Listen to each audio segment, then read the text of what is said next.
From Riverfront Stadium, it's the New York Jets versus the Cincinnati Bengals. Brought to you by Bud Light. Everything else is just a light. By Mazda Cars and Trucks. The more you look, the more you like Mazda value. And by McDonald's. It's a good time for the great taste. Capacity crowd, 60,000 at Riverfront Stadium in Cincinnati. It is a 28-degree brisk day in the Midwest. And on this final weekend of the regular season, it has come down to this for the Jets and the Bengals. The Bengals can clinch a wild card spot with a win today, but they would need a loss by Kansas City against Pittsburgh or a loss by New England tomorrow night against Miami. The Jets can clinch home field advantage for the wild card with a win today, and if New England loses to Miami tomorrow, no matter what happens today, the Jets win the AFC East. If New England wins, the Jets are the wild card. I don't know, sounds clear to me. Hi, everybody. Marv Albert along with Bob Griese, and we have two clubs that have had schizophrenic seasons. They've had their ups and downs. The Jets at one point were 10-1. At one stretch, they won 9 in a row, but they've lost their last 4. And what has happened to quarterback Ken O'Brien? Well, Marv, I really think that O'Brien is a victim of his own successes. He carried this team the first 11 games of the year. He was the #1 passer in the NFL, not only this year, but also last year. I think what they need to do is get back to the old pulse of the offense, as Joe Walton had called Freeman McNeil. I think they need to run first to take some pressure off of O'Brien. Right, in Cincinnati, impossible to figure. They are 9-6, but this is a club that lost to teams like Houston and Pittsburgh, and yet they go out, they clobber Seattle, they wallop New England, and last week in a must game, they're destroyed by Cleveland. Well, they've been inconsistent, and they've done it all year long. The Jets have just been inconsistent the last 4 weeks, but their offense, probably the most balanced in the National Football League, is keyed around Boomer Esiason. If Boomer is playing well, they do well, and the thing that he needs to do today to start off the game is get his passing game going, because if he can pass the ball downfield, it opens up their running game. And Cincinnati head coach Sam Weish said the Bengals were up for the game last week against Cleveland, but they just did not play with any kind of enthusiasm. He said they were out hit. He says it was an angry football team, the Cleveland Browns. He has carried that forward to this week. He says this week we have to be the physical team. We have to be the one that is delivering the blow, and I think today this will be a physical game. And Jets head coach Joe Walton says his team a beat-up football club. He says the Jets can't look back at the past 4 weeks, but I would think it is difficult not to look back. They're a battered and bruised team, Marv, not only on defense, where they've lost their Pro Bowl starters from last year, but also on offense. They have a lot of nicks and bruises. The Jets won the toss. They will receive. Last Saturday at home, the Jets lost to Pittsburgh 45-24. And the Jets, the first team in NFL history to qualify for a playoff berth immediately after losing 4 straight games. Certainly a dubious distinction. You look at the deep end as Jim Breach gets set to kick off to the combination of JoJo Townsell and Bobby Humphrey. Here is Humphrey out to the 10.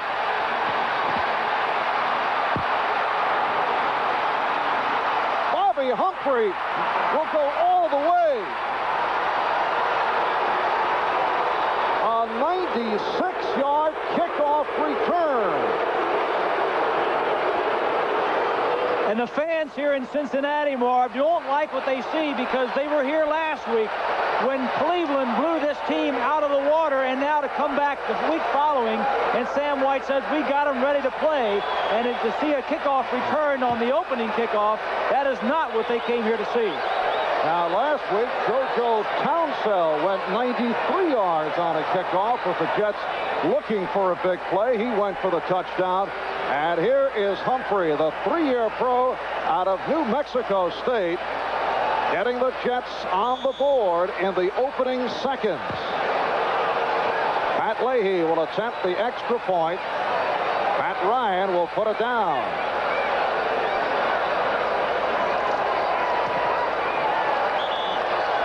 A stunning start at Riverfront as you hear the reaction from the crowd. Well, it's a big boost for the Jets. What the Bengals like to do is kick the ball to that corner of the end zone where you only have one way to return it. As you see, Humphrey Humphrey is going all the way across field where there's not a lot of Bengal defenders to come at him. He gets a couple of good blocks, and he knows he's going all the way for the touchdown. A good ploy by Larry Pasquale, the special teams coach for the Jets, to recognize it, try to get across the field where there weren't as many guys covering the kickoff.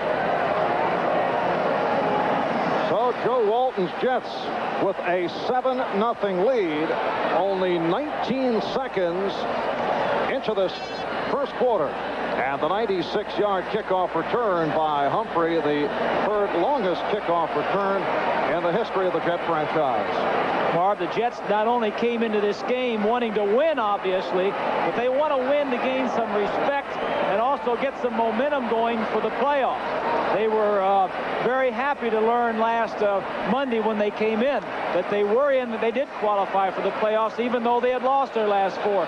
It was hard to tell how that would affect them. Would they relax? Would the pressure be off, or would the pressure of losing 4 still be there? And this is certainly, for the Jets, the right way to start this ball game. So Pat Leahy will kick it off with a combination of Tim McGee and Stanford Jennings. McGee, a rookie from Tennessee, and Jennings, a 3-year man from Furman. Jennings from his 10. And there goes Jennings with a big hole, but he is tripped up. A 29-yard return, and Cincinnati, led by Boomer Esiason, will go to that high-power offense. Here's another angle on the return by Humphrey. That was kicked to the left corner as the Bengals were going down. Now Humphrey comes all the way across the field to the right side as far as coverage is concerned. Townsend just gets enough of a block on Kreider to spring Humphrey. Collinsworth to the left, and Brown to the right. Brown is 81, peeling off. The running backs, Stanley Wilson and James Brooks. And Esiason goes to the middle for Holman.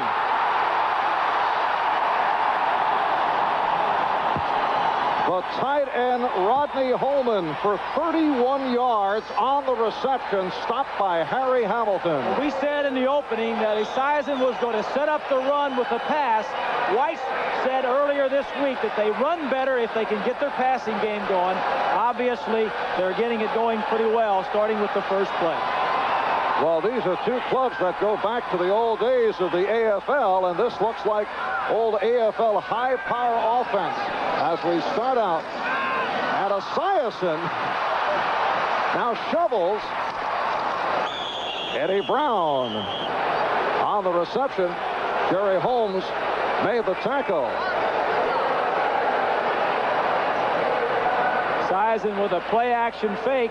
Eddie Brown, the ball slips out of his hand. That happens, Marv, because of the weather conditions. The football is very hard and slippery. Like you said in the opening, it's about 28 degrees, but neither team seems to be into this game yet physically. A lot of missed tackles already. And Jerry Holmes shaken up. When we resume, a 2nd and 11 from the 31. A timeout has been taken. Take a look at the injury on that last play. Holmes gets a hold of him, and then 3 or 4 Jet defenders are over. It looked to me like he may have hyperextended his knee, but the report that we get is it's his left shoulder or arm, and it seems to be he's doing all right on the sideline. Bobby Humphrey is in there taking his place. 2nd and 11 at the Jet 31. Jets with a 7-0 lead. We're just underway at Riverfront in Cincinnati. And Esiason able to complete for the first down. Eddie Brown making the catch. Now let's run down that Cincinnati offensive unit. Bruce Kozerski starting at the center for the injured Dave Remington, Esiason, Brooks, Kinnebrew, and the receivers Collinsworth, Brown, and Holman. The number 2 offense in the league right there, Marv. Kozerski starting for Remington. Reimers goes to the left guard spot to take Kozerski's place.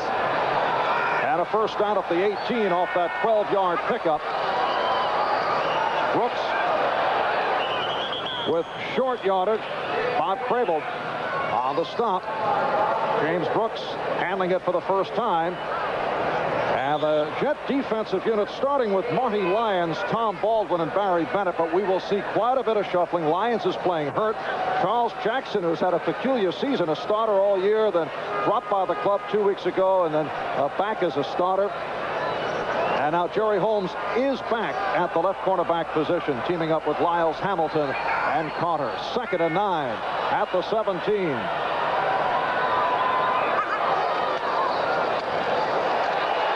Wilson to the 10-yard line.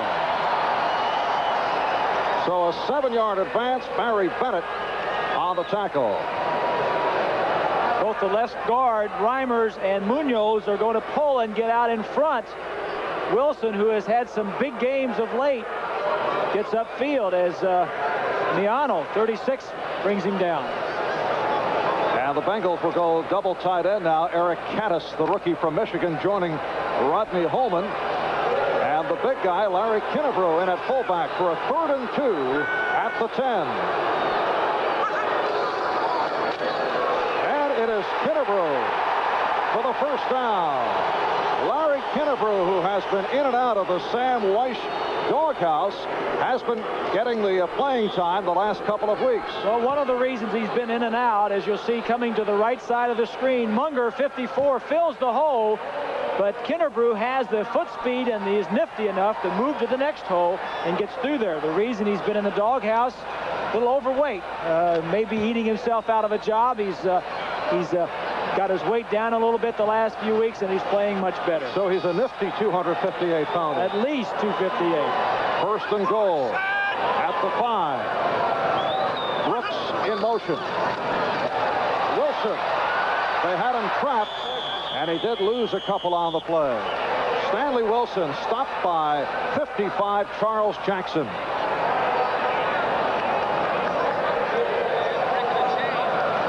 Jets have had a lot of injuries on their defense. In fact, not one starter has started in the same position all year long.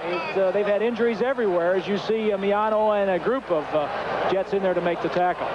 Bob, the Jet defense did not allow a rushing touchdown until week 11 against Indianapolis, and they have now allowed 10 rushing touchdowns, to give you an idea of the way things have turned around. Here's Wilson going wide and can't make the severe cut inside. Harry Hamilton and Jerry Holmes pushed him out. MacArthur, 57, UB in the defensive secondary, our linebacker for the Jets. This is what Hamilton, 39, is seeing. Good blocks by Eddie Brown and Collinsworth right there just to stand their man up. It's almost like pass protecting out there, and then Wilson just gets out there and then tries to split upside inside the block. But the Bengals, as we mentioned, number 2 in the league in total offense, 4th rushing and 7th passing overall. And a 3rd and goal from just outside the 2. And battling his way is Wilson. Stanley Wilson for the touchdown.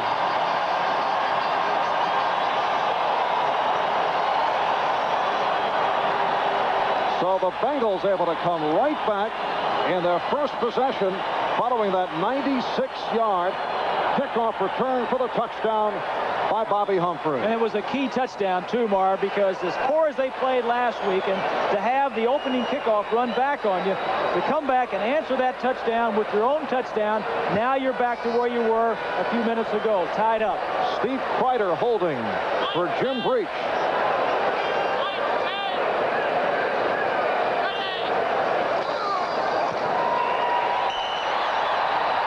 The Bengals have tied it at 7. 9 plays, 61 yards. It took 5 minutes, 1 second. Capped off by Wilson, taking it home from 2 yards away. The Bengals, with one of the biggest offensive lines in the league, have no problem running through that injury-riddled Jet defensive line. We'll be right back. We'll be keeping you posted on that Kansas City-Pittsburgh game, along with all the scores around the NFL. If Kansas City beats Pittsburgh, they clinch a wild card berth. If KC loses, they can clinch the wild card if Cincinnati loses. The Jets could tell you very clearly that Pittsburgh is probably one of the hottest teams in the NFL right now. It'd be a tough job for Kansas City to win that game. And Humphrey let it go out. Now you would think that Jim Griese would look to kick it away from Bobby Humphrey. Illegal procedure, kickoff out of bounds, re-kick, 5-yard penalty. They'll kick again. So let's take a look at this. We mentioned on the kickoff return, going to kick the ball to the right side. As you notice, the ball is on the right hash mark. He's kicking it to that corner to cut down on the return opportunities for the Jets. Humphrey does a nice job in letting it go out of bounds, but it's very difficult whether or not to let that ball, to decide whether to let it go out of bounds, catch it, and get upfield with it. But the Cincinnati Bengals not giving in. They're going to kick it the way they feel is best for their coverage. They also move all of their coverage people over to that side. Breach is kicking to 2 red-hot kickoff return men. Townsell ran one back last week for 93. And right at the start of the game was Humphrey for a 96-yard return. And here's Humphrey from the 10. Same return. And another beautiful kickoff return by Bobby Humphrey, a 31-yarder across the 40. And it did have a similar pattern. Marv, if there's one big advantage for the Jets in this game, it's their special teams. Both the return and their kickers are much better than the Cincinnati's. As we look at the offense for the Jets, the big story here is the center. Joe Fields had back spasms coming into this game, is in there now, going to go as long as he can. First down at the 41-yard line. Altoon in motion. The swing for McNeil. And hit immediately by number 91, inside linebacker Carl Zander. A loss on the play. The Bengals defensively with Edwards and enraged Tim Crumry and Jim Scow starting at the right side. Crumry leads the team in tackles, upset that he did not get a vote for the Pro Bowl, is not even the second alternate. Young linebackers. Second and 16, a loss of 6. McNeil out to the 47. He picked up 13 on the play. So it'll be a 3rd down and 3. David Fulcher, the strong safety, made the stop. You have the veteran Breeden in one corner and the rookie Phillips on the other side. 3 rookies in that Bengal defense. One, the linebacker Kelly. Both defenses are ranked in the bottom 7 in the NFL. Both offenses in the top 7. So you think that you're going to have some fireworks all day long. 7 minutes gone by. First quarter. We're tied at 7. McNeil for the first down. Brendan McNeil, the number 6 man in rushing in the AFC, and had a big day last week, 137 yards against Pittsburgh. Marv, neither defense is tackling very well. I don't think the defenses are really into the game. The offenses have to create something. The defenses have to stop them.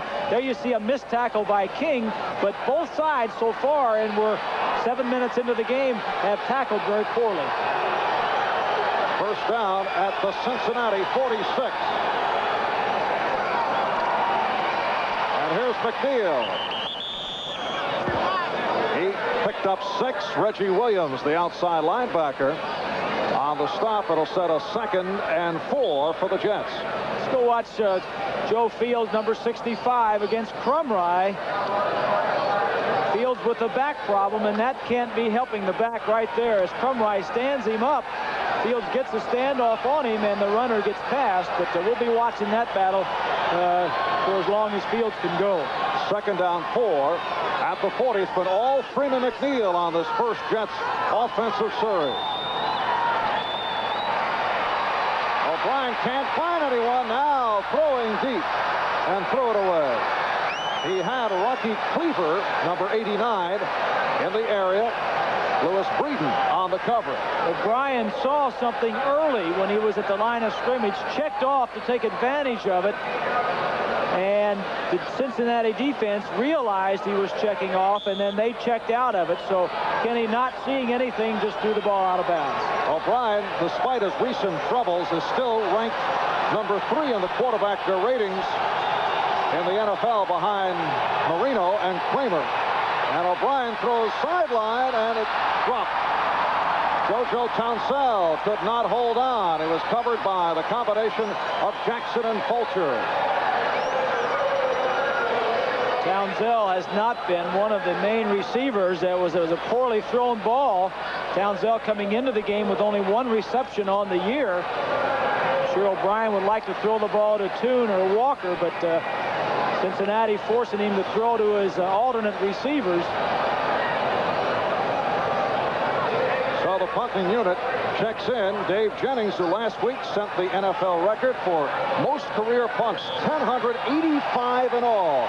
Kicking away to Mike Martin, 3-year man out of Illinois, who was reactivated for today's game. He'd been on injured reserve with a knee problem. Man who led the NFL in punt returns 2 years ago.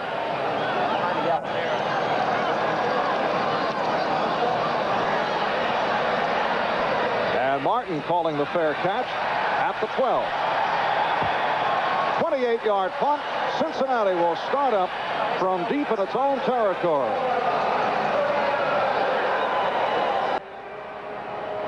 Piece of bad news for the Bengals. Kansas City jumping in front of Pittsburgh 7-0 on the recovery of a blocked punt. And Cleveland leads San Diego 7-0. Cincinnati to get into the playoffs as a wild card must win today and then hope for a loss by Kansas City or a loss by New England. They would also be helped by a tie in the Kansas City-Pittsburgh game. But, Bob, that's another story. Get out of here. We'll let the guys with NFL 86 decide all that at halftime. First down from the 12. And the hard hit stopping James Brooks. Marty Lyons involved in that hit, and Marty bothered by a sore shoulder, so he's wearing a harness. On the right shoulder, Marty Lyons, and Marty is playing on guts alone. You can be sure that shoulder popped out as you take a look at the harness right here. Popped out several times last week in the game against the Steelers. We'll have it operated on after the season. The inspirational leader of this ball club, Marty Lyons. He's in there just to be a leader, I'll tell you. 2nd and 7 at the 15. Off the delay, Esiason could not find anyone. And then is tripped up by Crable. Boomer looking down the left sideline and could not spot a receiver. And he's saying on the line, we're going to run another play. Cincinnati with their hurry-up offense that they will employ throughout the ball game at different times. Causes problems for the defense. 3rd down and 4 at the 18. We're tied at 7. 5:45 left. First quarter. Esiason had the time and has the first down with Eddie Brown. Eddie Brown, the second-year receiver from Miami, picking up 12 on the play. Kevin McCarther on the tackle. The problem it causes, this hurry-up offense, is that the Jets were not able to get their nickel and dime defense in there. Brown wide open between the linebackers. Had they gone to a regular huddle, those linebackers would have been out of there, and Humphrey and Lynn, the nickel and dime backs, would have been in. Esiason now 4 out of 4, 55 yards. He has Brown left, Collinsworth right. Collinsworth's been very quiet the last couple of weeks. And Esiason is down back at the 20. Kevin McCarther, inside linebacker, in his first year out of Lamar, getting to the quarterback. He was signed as a free agent when Lance Mel was injured. The Jets are 26th in the National Football League in sacking the quarterback. Bud Carson, the defensive coordinator, said yesterday we're going to have to blitz more linebackers, maybe some defensive backs, to put some pressure on Esiason. Last week, Cleveland put pressure on Esiason, and the Bengals only scored 3 points. Telling point, Bob, is that Bobby Humphrey, a defensive back, is tied with the injured Joe Flacco for most sacks on the team. Humphrey's done it as a blitzing defender, and he has 4.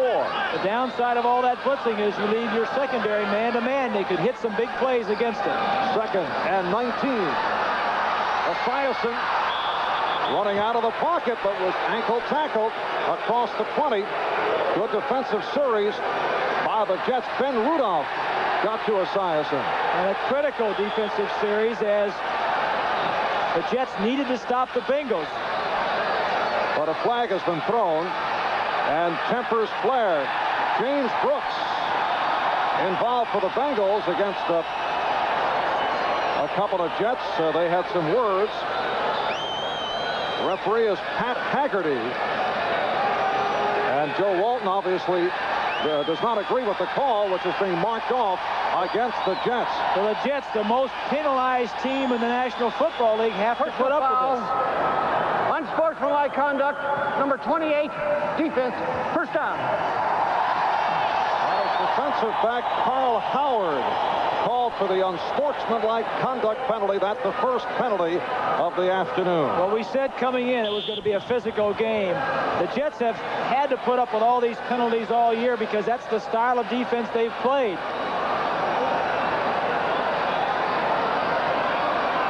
Cincinnati first down at their 36-yard line.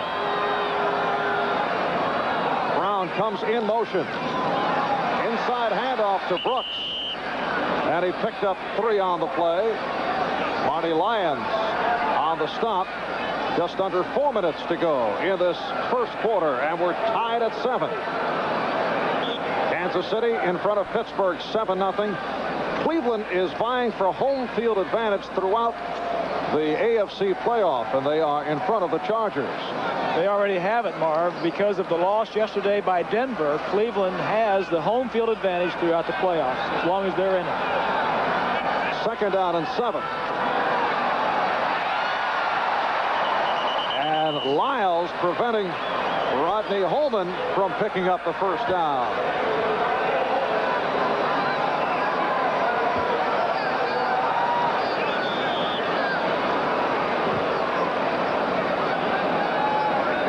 Rich Miano, number 36, in there on the dime situation, was blitzing up the middle, putting the pressure on Esiason. Calling for the yardsticks, but even the Cincinnati players acknowledge that they are just short. This game began in high-flying fashion. The 96-yard kickoff return by Bobby Humphrey, 19 seconds in. And then Esiason with a good series for Cincinnati. That was capped off by the 2-yard run by Stanley Wilson.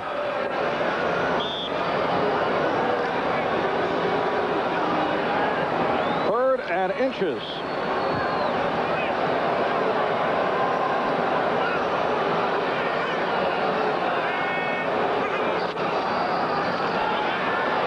And Kennebrew has the first down. Charles Jackson on the tackle. Watch the big fullback, Kennebrew. You don't have to have much of a crease or an opening up there. He'll just push the entire pile over. 3rd and 1. Be very difficult for him not to get the first down. Cincinnati first down at midfield. By losing to Cleveland last week, the Bengals lost control of their destiny, and they were clobbered 34-3, losing a chance at the AFC Central Championship, and that after walloping the Patriots the week before. Broken up. Nice play by Jerry Holmes, getting the hand on it. The pass intended for Chris Collinsworth. Pressure on the play against Esiason. Clifton, 59, a linebacker, blitzing straight up the middle. The problem being that all of the Jets get contained to the inside, as you see 78 Bennett coming to the inside. It allows Esiason to get outside, but good coverage on the play by Holmes. First incompletion for Boomer Esiason out of East Islip, Long Island. Sal Ciampi, the high school coach, was my right guard at Purdue. Oh, fine job. And penalty flags are thrown just as James Brooks was peeling off.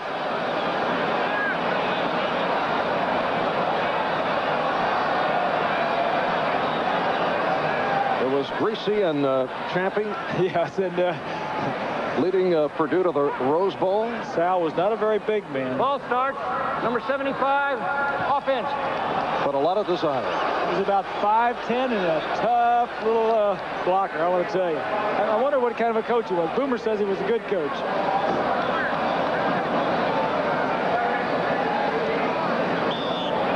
And from Boomer, that is a major endorsement. Second down and 15. 10th play of the series. Collinsworth to the left. And Brown is out to the right.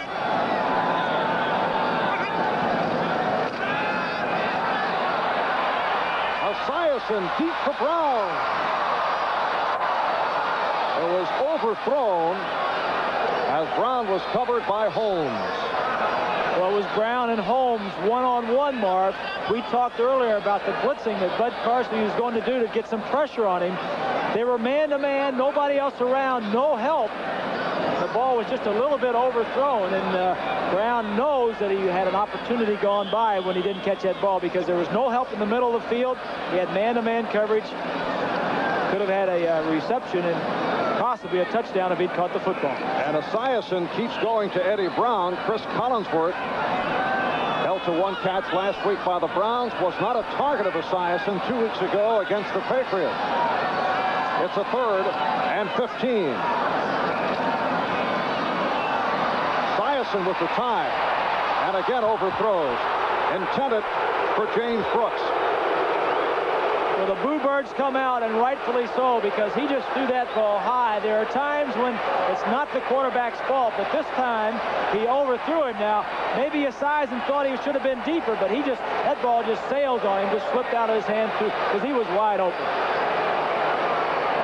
And Esiason chatting with head coach Sam Weish. They've had their disagreements. Weish, former quarterback, knows what it's like to play in cool weather. The ball is a little slippery. It will slide out of your hands occasionally. Here's Jeff Hayes, who comes off a disastrous game last week against the Browns, looking to angle it. And a short kick. It is fumbled, and we'll wait for the teams to unravel. At first, the Bengals had a shot at it, but the Jets able to cover up. That's a 29-yard punt. Big loss for Cincinnati. They had that ball. They had 2 men right there, had an opportunity. That ball is never caught. That is a muff, not a fumble. 2 Cincinnati men right there. I think that's Brady, 55, and Kelly, 58. Now the ball comes out to the right, and the Jets get it back.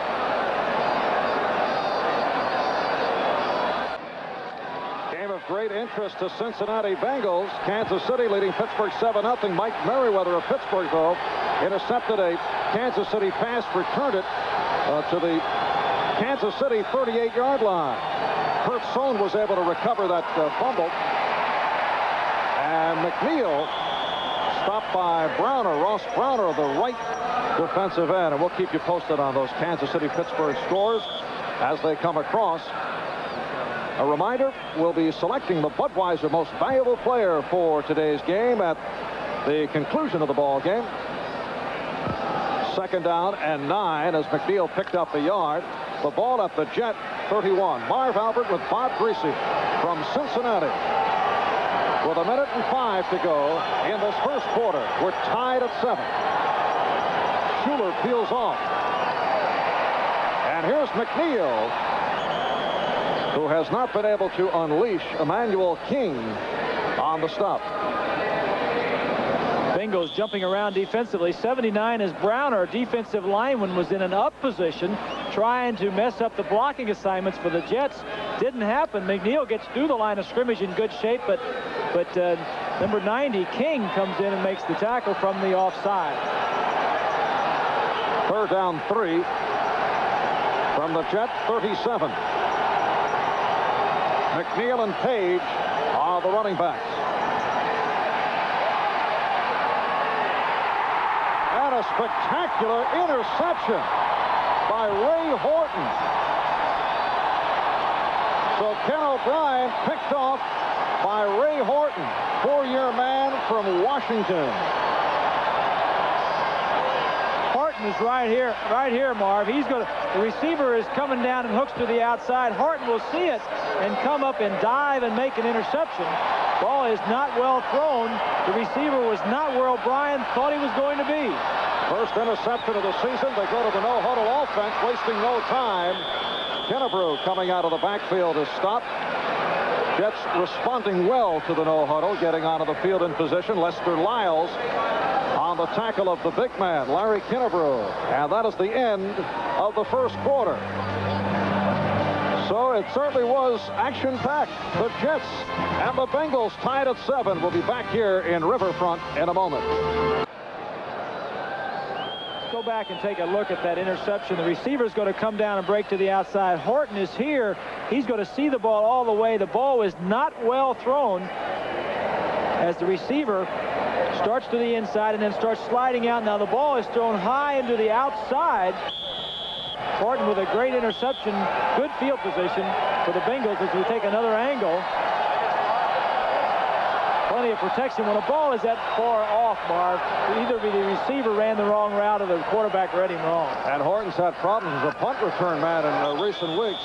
Able to come up with his first intercept of the season. Brooks, the ball carrier, stopped by Crable as we get underway in the second quarter. Tied at 7. Jets not doing much. Ball control to the Bengals, and they have a turnover and another no-huddle offense. Third down and 6 at the Jet 40.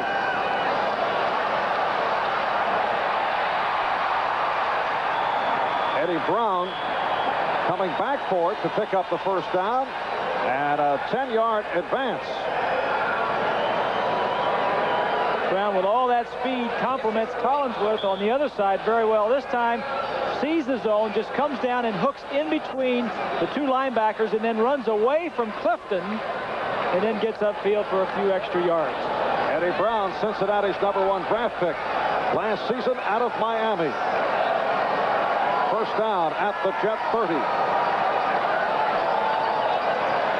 And Esiason able to complete, but it is right at the line of scrimmage for the tight end Holman. Lester Lyles, the strong safety, right there. Kansas City maintaining that 7-0 lead. Pittsburgh not able to score. Philadelphia in front of Washington in the second quarter, trying to turn around that earlier meeting. And Cleveland leads San Diego in the second. Minnesota in front of New Orleans and Atlanta over Detroit. Esiason 8 of 11, 76 yards. Had his difficulties on that last series. Second and 10 at the 30. Kennebrew in motion. Here's Brooks. Brooks stopped at the 25-yard line by Harry Hamilton. James Brooks was hit by the flu this week. In fact, had a 103-degree temperature on Thursday. Only a 43-yard game against Cleveland last week to go over the 1,000-yard mark, but he's back in the Pro Bowl. Had a great day against the Patriots 2 weeks ago. Be interesting to see how long he can go today, too. He's got to be in a weakened condition. Third down and 5. Esiason with time. And a first down, completing to Collinsworth. Chris Collinsworth on the reception. Collinsworth is just going to be an outlet. He's going to go down to the inside. The man to the inside, Brooks, is the one they're trying to get the ball to. The coverage deep is there, so Esiason sees it and comes off to Collinsworth. Busy week for Chris Collinsworth. Just completed his first semester at the University of Cincinnati Law School and completed it with a late afternoon exam on Friday. Said you won't know how happy I'll be this afternoon after that is over with. First down at the 16. Kennebrew inside the 15. Bob Crable stacked them up. Bengals going with Bruce Krzyzewski at center for the injured Dave Remington. Out with bruised ribs, so Krzyzewski, who normally plays left guard, is at center with Bruce Reimers, a 3-year pro out of Iowa State, at the left guard position. Pro Bowl man Max Montoya. At right guard, another Pro Bowler, Anthony Munoz, at left tackle, and the right tackle is Brian Glados.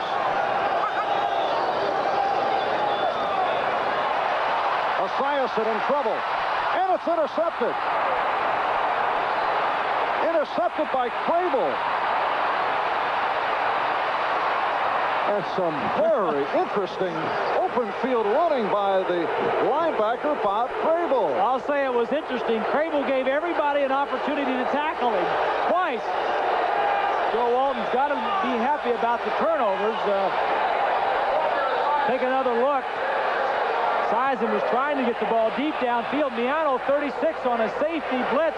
Now Clifton forces him to move around a little bit. It looked as though Esiason was just trying to throw the ball away. This is not one of your prettier runbacks that you'll ever see. He knew he couldn't outrun him. He was just looking for somebody to tackle him.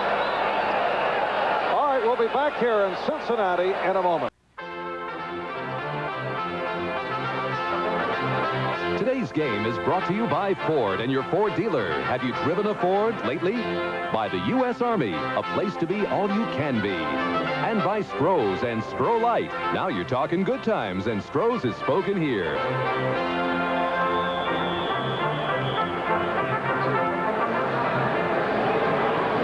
Back in Cincinnati, the Jets getting off the ball quickly, and Ken O'Brien just completed to Mickey Schuler on the left side right at the first down marker.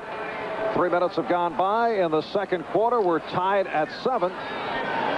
The Jets taking over on the interception by Cincinnati product of Bob Crable. And it is a first down at the 45. Here's McNeil. Freeman McNeil with his best run of the day. Free safety Robert Jackson ran him out. A 19-yard pickup for McNeil. And here is some bad news for the Bengals. A Nick Lowry field goal from 46 yards away has provided Kansas City with a 10-0 lead over Pittsburgh. Kansas City needing that victory, and that would clinch a wild card playoff berth. First down for the Jets at the Cincinnati 26. McNeil, the lone deep back. Sohn in motion. McNeil to the 25, picked up a yard. Eddie Edwards on the stop. This is a game that opened up with Bobby Humphrey on a 96-yard kickoff return to give the Jets a 7-0 lead. And Cincinnati on its first possession able to drive downfield off a lengthy possession that was capped off by Stanley Wilson taking it home from 2 yards away to tie it at 7. Second down and 8. 89 Cleaver in motion. And O'Brien running toward the first down marker. Could not find anyone. So O'Brien took off. Early in the season, Marv, when O'Brien was playing so well, first 11 games, they were 10-1 as we look at the ticker. Seemed like all the plays were the right plays at the right time. Both wide receivers, Toon and Walker, had 20 touchdowns. Neither one has a touchdown in the last 4 weeks. So the plays that were being called were the right plays at the right time. The last 3 or 4 weeks, it seems as though when you call one of those plays for a situation, the defense does not allow you to make the big play. Defense has taken the big play away from Toon and Walker the last 4 weeks. The pitch back from Page, and that one did not work with Cleaver in the end zone. That's exactly what we're talking about right here. The Jets, in their film study during the week, had set this up that in this area of the field, the flea flicker might work, so they give it to Page to try and pull up the secondary. Page gets it back there. Now, the receiver has an option, goes to the left instead of going to the right. O'Brien just threw it out of the end zone. And Cleaver was open in the end zone. Well, he wasn't really that open. The ball was overthrown, and then they all come open. That's what they used to tell me. I'd throw the ball to the right, and all the guys on the left come back and say, hey, I was open. A 35-yard attempt by Leahy, and it's a fake. Here's Pat Ryan, and he has the first down. So Joe Walton going to the gadget play consecutively. And I think it's a good call. It's 4th and 1. It's a short. He had a pass play on. If you didn't make the pass. You can always run it in, as we see the Cincinnati Bengals going for the fake. Ryan took a shot in the chin, and then Ryan gets out and makes the first down. But Leahy with a shot to the chin by Horton as Ryan, the veteran quarterback, gets his hat back on. 11-yard run, first and goal from the 7. McNeil working his way in for the touchdown. Just a great piece of running right there by McNeil. Doing a little shake and bake of his own. Freeman McNeil with some beautiful running to give the Jets the 13-7 lead. This is a big touchdown for the Jets, coming off of the fake field goal by Walton. Look at this move right here. He puts on Breeden to get into the end zone. And he scored his 5th touchdown of the season. And now Ryan will put it down for Leahy.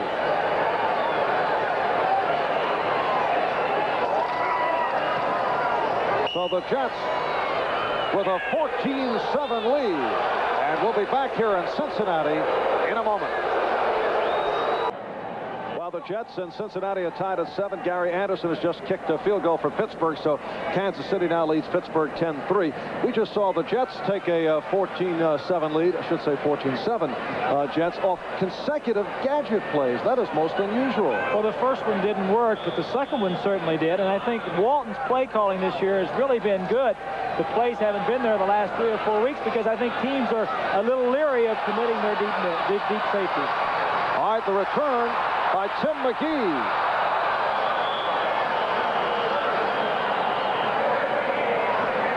Tim McGee, the rookie from Tennessee, who is the second best kickoff return man in the AFC, took it 25 yards.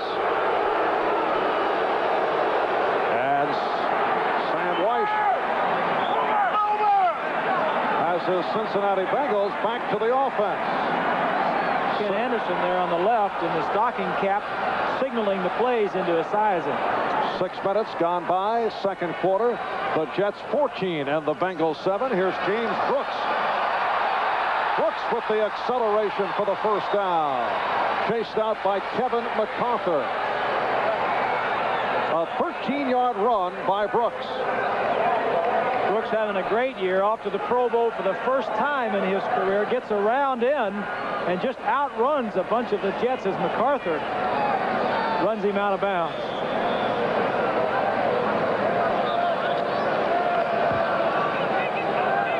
James Brooks right behind Kurt Warner of the Seattle Seahawks. And a first down at the 46-yard line. Brooks try to follow Wilson. Looks to be some confusion there. And he is hit by Clifton. Kyle Clifton in his 3rd year out of Texas Christian. With Lance Mell injured, he moved from right to left linebacker, calls the defensive signals. And is among the linebacking core of Jackson, MacArthur, and Crable. Excuse me, Marv. I was just going to say Clifton is really having a good year with all of the personnel changes in there. He has been the one man that has really solidified the entire defense. Second down and 12. The tight end, Holman. Rodney Holman stopped by Harry Hamilton. A 30-yard pass play. Holman, the tight end, is right here. He's going to come off the line of scrimmage and break to the outside. Now look at the secondary. It's all man-to-man coverage. He breaks to the inside. The coverage is there. Ball's a little bit underthrown, but he comes back for the reception. And for Holman, his 4th catch of the day. It is a first down at the Jet 26. Collinsworth to the right, Brown left. Back to the ground for Wilson. Good second effort. Set here for an update. Let's go to Ahmad Rashad and NFL 86. All right, Marv, for all those interested fans in Cincinnati, in Pittsburgh, Harry Newsome attempts to punt from his own end zone. It's blocked by Albert Lewis, picked up by Deron Sherry. That made it 7-0. It's now 10-3 Kansas City. for Cincinnati to get into the playoffs as a wild card, they must win today and then hope for a loss or a tie by Kansas City or a loss tomorrow night by New England. 2nd down and 7 from the 23. Esiason to run for the first down.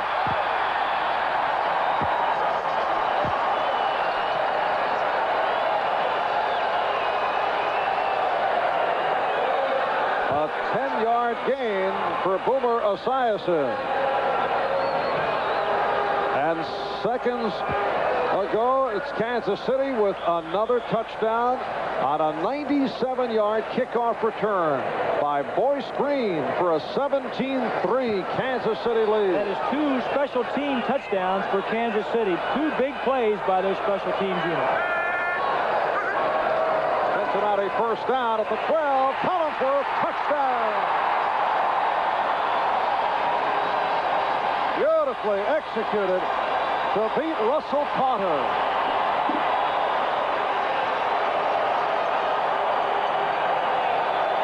When you blitz to put pressure on the quarterback, when you have to blitz because your defensive linemen aren't there and can't do it, you're going to have some one-on-one situations in the secondary. Collinsworth is 6'5", a big target down inside the 10-yard line, and just hit him on a little slant for a touchdown. Steve Kreider will hold for Jim Breach.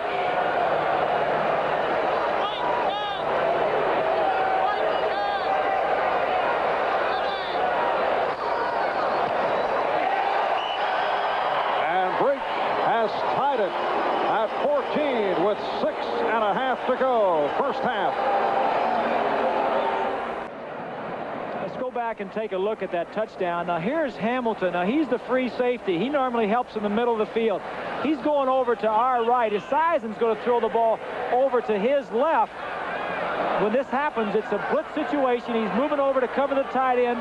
Esiason sees it, and Collinsworth gets inside of Carter. Now Carter should have been inside to take away the middle, but he wasn't there. And the kickoff return by Bobby Humphrey.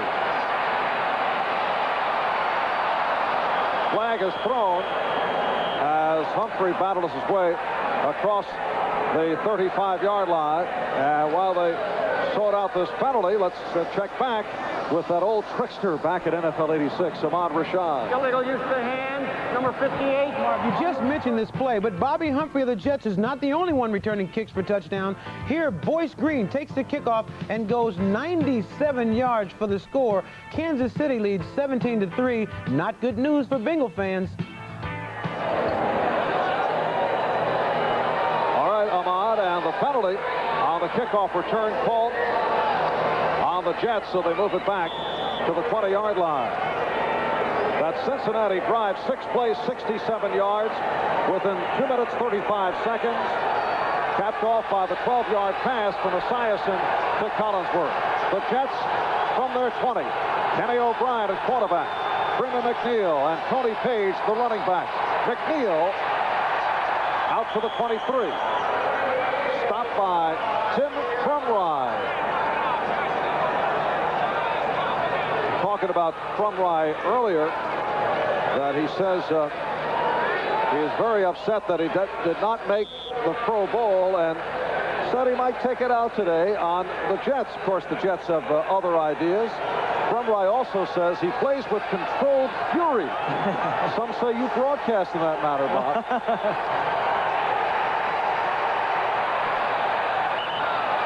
And off the mark, intended for Altoon. Altoon, the intended receiver, slipped down on that play. As we look at quarterback comparison of O'Brien and Esiason. Esiason, as we mentioned early in the opening, throwing the ball to set up the run, and O'Brien trying to get McNeil untracked to take some pressure off of him. How do you explain the problems that Ken O'Brien has had these past 4 weeks? I think it's normal, Marv. I don't think a quarterback can play on the level that he was playing the first half of the season. You have to come down, but he's going to start coming back up also. 3rd down and 6 as the crowd gets into it. Altoon with a nice catch for the first down. O'Brien is not as sharp as he was earlier. The balls are going to be a little bit behind as this one was, but the receivers have to help out. Everybody admitted early on that O'Brien carried the team. Now watch this ball. It's going to be a little bit behind him. He was wide open. Those are little things on your timing, but O'Brien played so well early on. It's tough to continue playing that well. 13-yard pickup on the reception. You feel that O'Brien has lost his confidence? No, I don't think he's lost his confidence. I think he's lost a little bit of an edge. McNeil across the 40-yard line. Carl Zander, the inside linebacker, on the stop. All quarterbacks go through this, Marv. They're ups and downs. All players in the league do. Obviously, a quarterback, you can see his ups and downs a little bit better than a defensive tackle, for instance. But O'Brien has to go through this. He has to learn. This is only his second-year playing, and he needs to learn how to get out of the peaks, enjoy the peaks, but get out of valleys. And McNeil with the first down. It has been all Freeman McNeil in terms of the offense for the Jets in this first half. Carl Zander again on the stop, and Freeman's had a couple of excellent games against the Bengals. Recall that playoff game back in the 1983 Super Bowl tournament when he picked up 202 yards against the Bengals. Last year, right here, 150 yards. They need to get him back in the offense. First down at the 47. O'Brien for the sideline for McNeil. And another Jet first down. David Coulter, the strong safety, on the tackle. A 15-yard pickup. One of the things that Joe Walton was talking about yesterday was throwing the ball short early in the game, maybe to get the entire offense running in the right direction, get everybody's confidence going. He said against San Francisco, he tried to throw the ball deep downfield a little bit too early. I think O'Brien missed his first 10 or 11 passes. Today, he wants to get everybody going early in the game. First down at the Cincinnati 47. Cleaver, 89, in motion. O'Brien with the time and goes short for the tight end Schuler. Could not find anyone downfield, and Zander with the wraps on Mickey Schuler, who will represent the Jets in the Pro Bowl. Update on the Kansas City-Pittsburgh game. It is now second quarter. Gary Anderson connected on a 31-yard field goal, and it is now 17-6 Kansas City.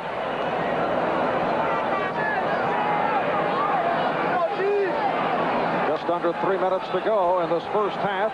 Marv Albert with Bob Griese on a cold day at Riverfront in Cincinnati. Jets and the Bengals tied at 14.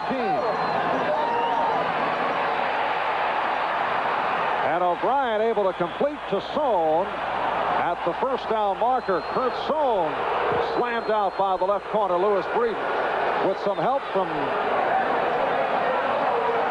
Let's see, it was Breeden by himself. Kelly with the good pressure on O'Brien. Joe Fields, the center, who is still in there despite back spasms and back pain, was getting up very slowly that time. And, you know, Marv, that is one of the injuries that is very tough to play with. You can play with a sprained ankle or a shoulder, such as Lyons, but a bad back, it's very tough. So the Jets picking up another first down. There's the 2-minute warning. We'll be right back. At halftime, NFL 86, all the scores and highlights, and Frank DeFord with a close-up of the Dolphins' final game at the Orange Bowl. That'll be tomorrow night against New England. I know that will shed a tear or two for you. New Dolphin Stadium is ready to open next August. First down from the 27. O'Brien goes end zone. And let's see, he is out of the end zone.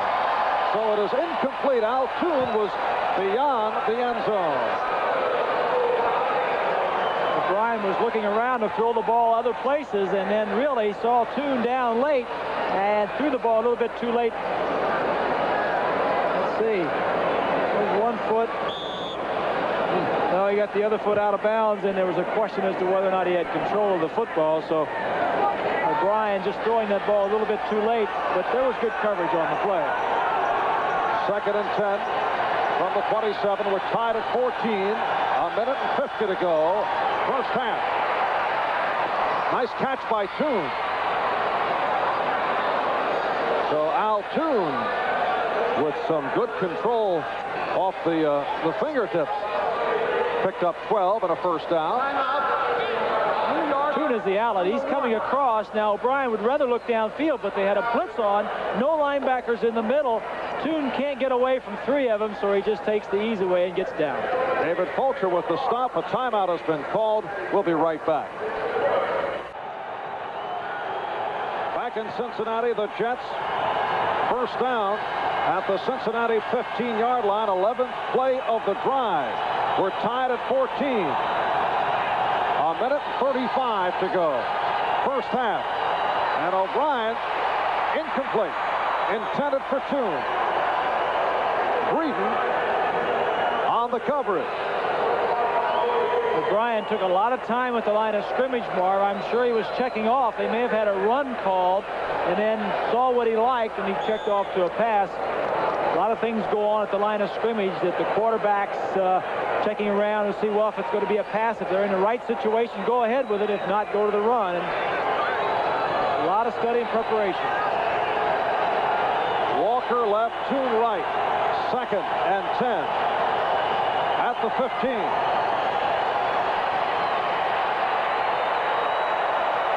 Schuler inside the 5. A 12-yard pass play for a 1st and goal for the Jets. Robert Jackson would not allow Schuler to make that twisting move as we get another look. New York crossing routes again. Schuler and Toon, the wide receivers, are going across. Right there, you just saw him cross. Looks downfield, now comes off to Schuler, the short man. Schuler, the ball a little underthrown, comes back, catches the ball, and then tries to get back to the inside on Jackson. Third catch of the day for Schuler. And the Jets call for time, so they're down to 1 timeout remaining with 1 minute and 18 left of the half.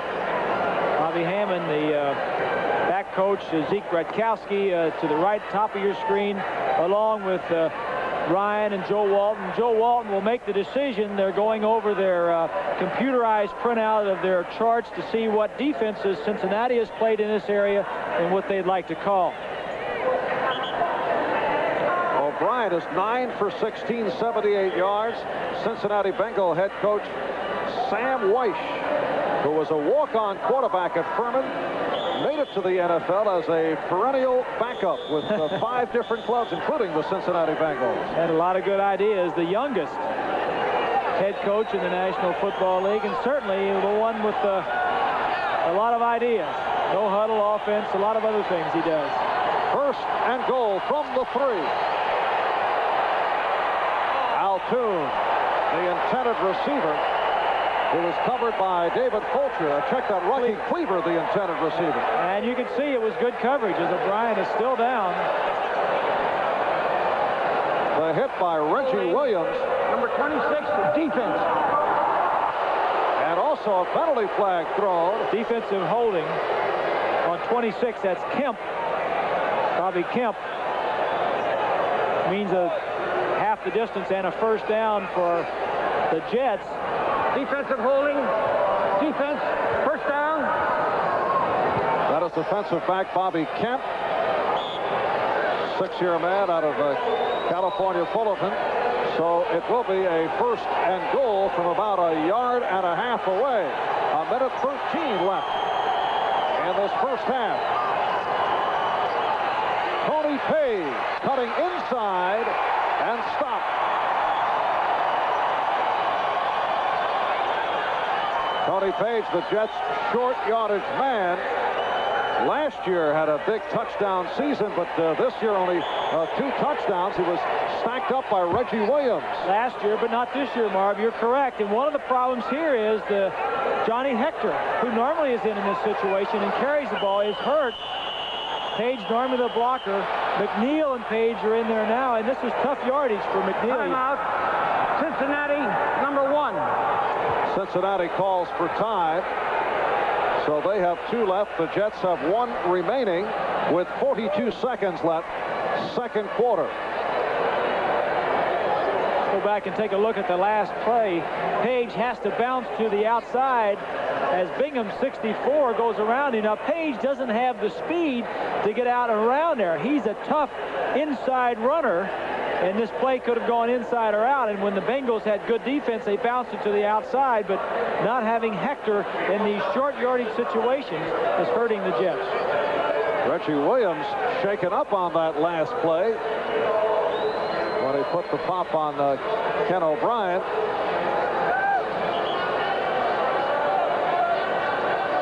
That signal right there is that he's telling the rest of the players on the field the formation that he wants, and they know that who should be on the field in that formation and who shouldn't. It helps to get the personnel in and out of the game.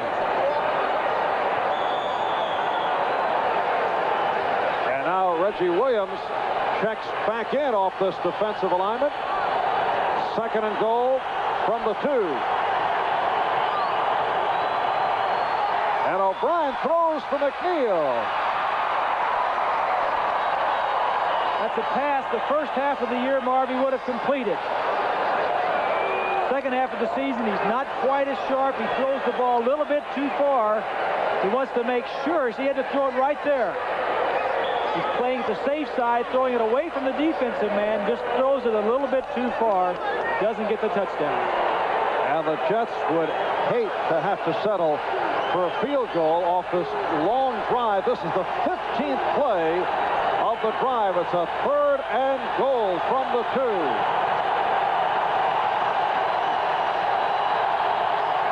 McNeil, big opening for the touchdown. Good call offensively. You spread them out, you put your 3 wide receivers in, and you run your quick trap up the middle. Joe Walton with a nice call. Of course, the Bengals defensively would like to have shut the Jets out, but the way these two teams can score, Marv, I think the final score is going to be in the 30s. Freeman McNeil with a 2nd touchdown of the game, number 6 on the season, with 34 seconds remaining in this first half. So Pat Leahy will attempt the extra point. The Jets now lead at 20-14. 15 plays, 80 yards. They controlled the ball for 6 minutes and 5 seconds. And the Jets now lead it by the score of 21-14. Go back and take another look. 63, I think, is Banker. I think that was him coming around. Yeah, Banker gets a good block, leads him. If Banker can fit through the hole, you know McNeil can fit through there. Walton watching from the sideline.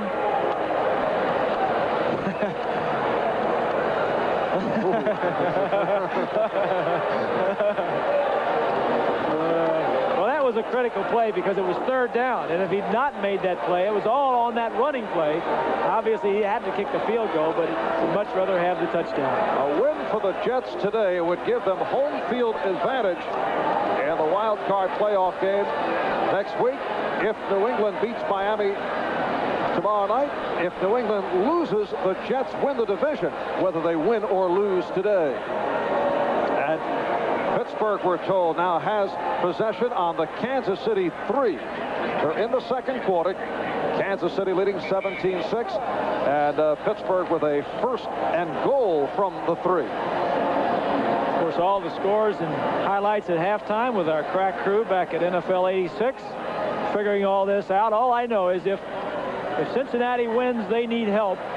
If the Jets win, they at least will host the wild card game. You don't want to deal with ties. Yeah. I can tell. Because for Cincinnati to get in the playoffs as a wild card, they must win today and hope for a loss or a tie by Kansas City. Stanford Jennings on the return. 23-yard kickoff return. 27 seconds to go in this first half. Matt Munger, who has been superb on the special teams, in on that tackle. Jets were offsides on the kickoff. Offside, kickers decline, 1st down. Cincinnati has 2 timeouts left.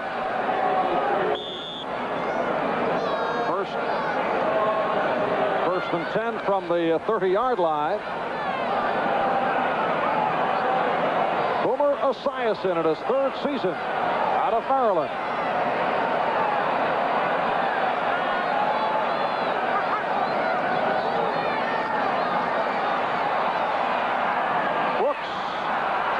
the catch for the first down. Crable on the tackle. An 11-yard pass play, and Cincinnati immediately calls for time, so they have one left with 20 seconds to go.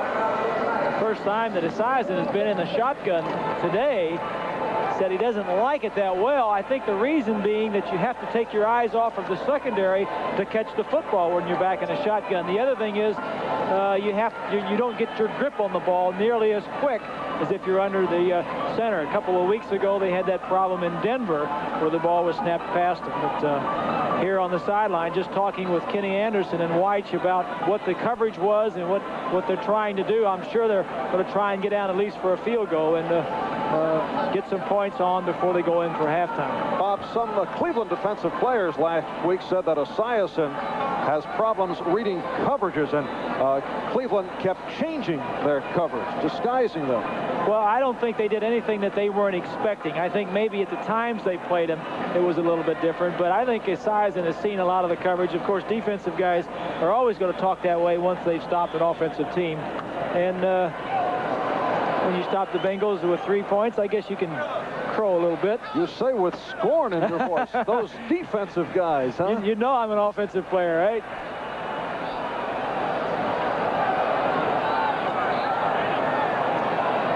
First out at the 42. 20 seconds to go. First half.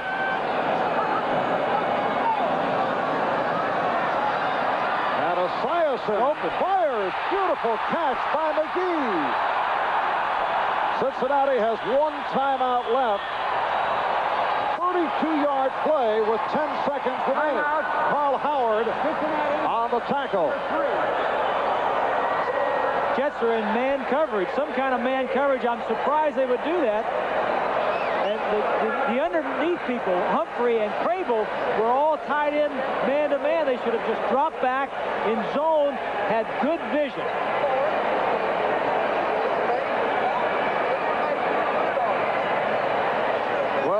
It appeared that Pittsburgh on that last drive was in the process of settling for a field goal, but it was blocked and run back by Kansas City, and they now lead it 24-6. It's unbelievable. That's the third touchdown that Kansas City has scored, and their offense has yet to score a touchdown.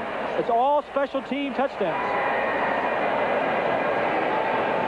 And now Jim Breach checks in to attempt what should be in the area of a 42-yard field goal. And Jim Breach has had his problems this season. Last week he hit from 23 yards on his only attempt, but he is 16 for 31 on the season. That's the worst field goal percentage in the NFL. This is about a 43-yard attempt with the Jets up by 7. Ryder will put it down.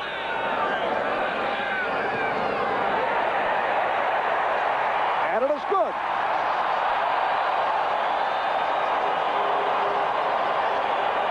So Breach, who has not been noted as a long-distance specialist, usually more on the reliable side, is able to hit from deep. A 43-yard field goal, and the Jets now lead the Bengals 21-17. You're right, Marv. As we take a look at Sam Weich on the sideline, he passed up a field goal last week from the 30. This time he says we got to have it. It's interesting. We're talking about the Pittsburgh score with Kansas City, how Kansas City continues to score on special teams and how poor the kickers for the Bengals have been. Their punter is 27th in the league. Their kicker, place kicker, is 28th in the league. It's tough to win when you don't have good play from your special teams. Well-executed drive by Boomer Esiason to get the Bengals downfield in a hurry. 3 plays, 44 yards to set up for the field goal. I think it was a big mistake on the Jets' part, not just to sit back in deep zones and have their linebackers drop back and have them throw the ball in front of you. That time, the Jet linebackers were fooling around, and the ball was thrown over their heads, and they got a big completion that got them down into field goal range. 5 seconds to go the half, and Breach getting set to kick it. Line drives it. Michael Hoffer, one of the up men, out to the 29-yard line as time has run out. in this first half, with the Jets leading the Bengals by the score of 21-17. So a high-powered first half that began with the 96-yard kickoff return by Bobby Humphrey, and then Cincinnati came right back. Drive executed by Esiason that was capped off by Wilson taking it in. And they've been going back and forth. You say the score is going to end up in the 30s. You may be a bit on the conservative side. Yeah. Well, as we said, both offenses are in the tops in the National Football League, and both defenses are near the bottom. Of course, the Jets have a lot of defensive players out, so you figure there's going to be a lot of offensive points scored. And the Cincinnati Bengals keeping an eye on that Kansas City-Pittsburgh game, and we'll bring you up to date in just a moment with the fellows back at the studio at NFL 86. Back after these words. Time at Riverfront in Cincinnati. Marv Albert with Bob Griese. The Jets leading Cincinnati by the score of 21-17. 2 touchdowns scored by Freeman McNeil, and McNeil has had an impressive first half. A game that began with the 96-yard kickoff return by Bobby Humphrey. The Bengals came back, then a 6-yard run by McNeil gave the Jets a 14-7 lead. Esiason to Collinsworth tied it at 14 on a 12-yard pass play. McNeil ran it in from 2 yards away for a 21-14 lead. And then Breach with the 43-yard field goal. So at halftime, a 21-17 Jet lead. Now let's go to Bob Costas at NFL 86.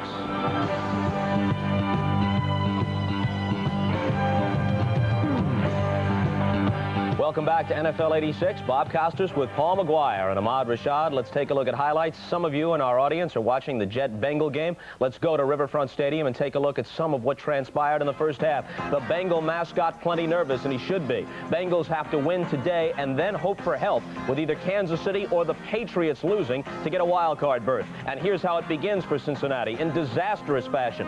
Bobby Humphrey takes it on the opening kickoff, and 96 yards later, he's in the end zone. The Jets trying to snap a 4-game losing streak, have a 7-0 lead. After Stanley Wilson's 2-yard touchdown run tied it, the Jets fake a field goal and do it perfectly. Ryan pulls it away at the last second. Leahy does his part to make it look good, and Ryan scampers 11 yards on the fake to give them 1st and goal at the 6. It's Freeman McNeil's turn from there. He'll take it in from the 6-yard line, and the Jets have the lead at 14-7. Now we move to later action in that same second quarter, and Boomer Esiason is about to tie it. On 1st and 10 from the Jets' 12-yard line, he'll find the great veteran Chris Collinsworth. He's in, and it's even up at 14. The Jets patch together a drive of their own with just 38 seconds to play until halftime. In goes McNeil for his 2nd score of the day, and it looks as if that'll end it. But Cincinnati is able to come back quickly and get close enough for Jim Breach to drill a field goal and cut it to 21-17 at the half. Ahmad? Bobby, you know, the Jets still haven't got their high-flying offense back on track. Their problem has been that their wide receivers have not made any big plays in the last 4 games. As a matter of fact, in the last 4 games, it's been McNeil and Schuler who have caught the majority of passes. Now, they're doing very well right now, 21-17, but it's all on running. They got to come back. They got to hit these outside guys to get their offense back on. You want big plays? Kansas City special teams have turned in big plays today in Pittsburgh. Chuck Noll's Steelers have been playing very well. In fact, they've got some of the fans at Three Rivers downright insane. There they are.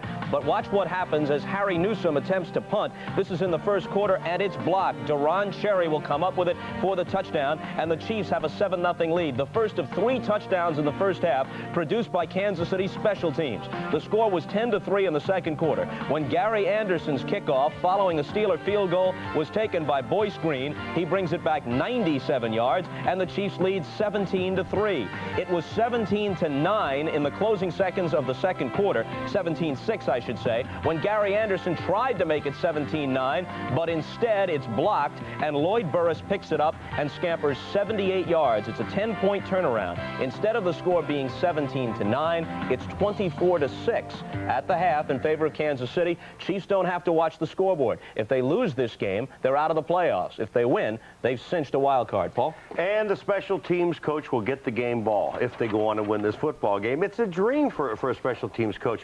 You know, you're scoring every way you can. The offense of the Kansas City Chiefs all year long struggling. Defense playing extremely well. But when you have your special teams and when you play 16 games in the National Football League, Bobby, the special teams can either win or lose 4 of those games for you. And it looks like the Kansas City Chiefs special teams will win this game for them. It looks like the Washington Redskins might go into the playoffs with a 3-game losing streak. At the half at Veterans Stadium, Philadelphia leads them today 14-0. San Diego is at Cleveland. The Browns already are champs of the AFC Central. They've already got home field throughout the AFC playoffs, but they'd like to finish 12-4, and they lead 20-10 at home against the Chargers after the first half. Ozzie Newsome along the sideline. He's got at least 1 reception in 114 consecutive games. Razzle-dazzle in the first quarter. The handoff to Herman Fontenot. Fontenot will take that handoff from Kozar and then throw to the wide-open Webster Slaughter. The rookie's in for a 46-yard touchdown and a 7-0 Cleveland lead.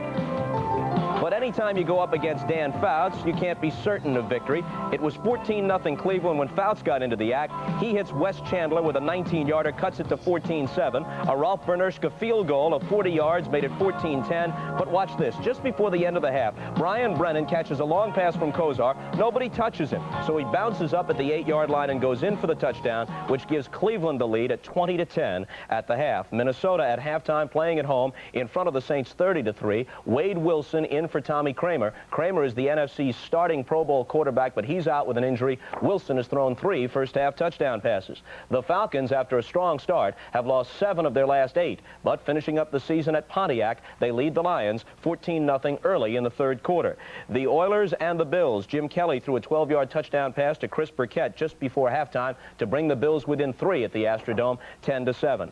The Cardinals have gotten 2 punt returns for touchdowns by the rookie from BYU, Vi Sikahema. Sikahema will play special teams for the NFC in the Pro Bowl. One of the few bright spots in the season for the Cardinals, who are 3-11-1. Neil Lomax has a 2-yard touchdown run as well, and the Cardinals, playing at home, lead Tampa Bay 21-7. If Tampa loses this game, they've got the first draft choice this year, no matter what Indianapolis does later today against the Raiders. And of course, that first pick could be Vinny Testaverde.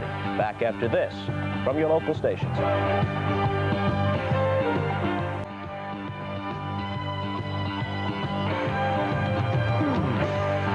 Welcome back to NFL 86. You know, the new modern ballparks, in a way, I guess they make sense. After all, they're convenient. They have larger seating capacities in most cases. They provide an opportunity for skyboxes. They're better constructed.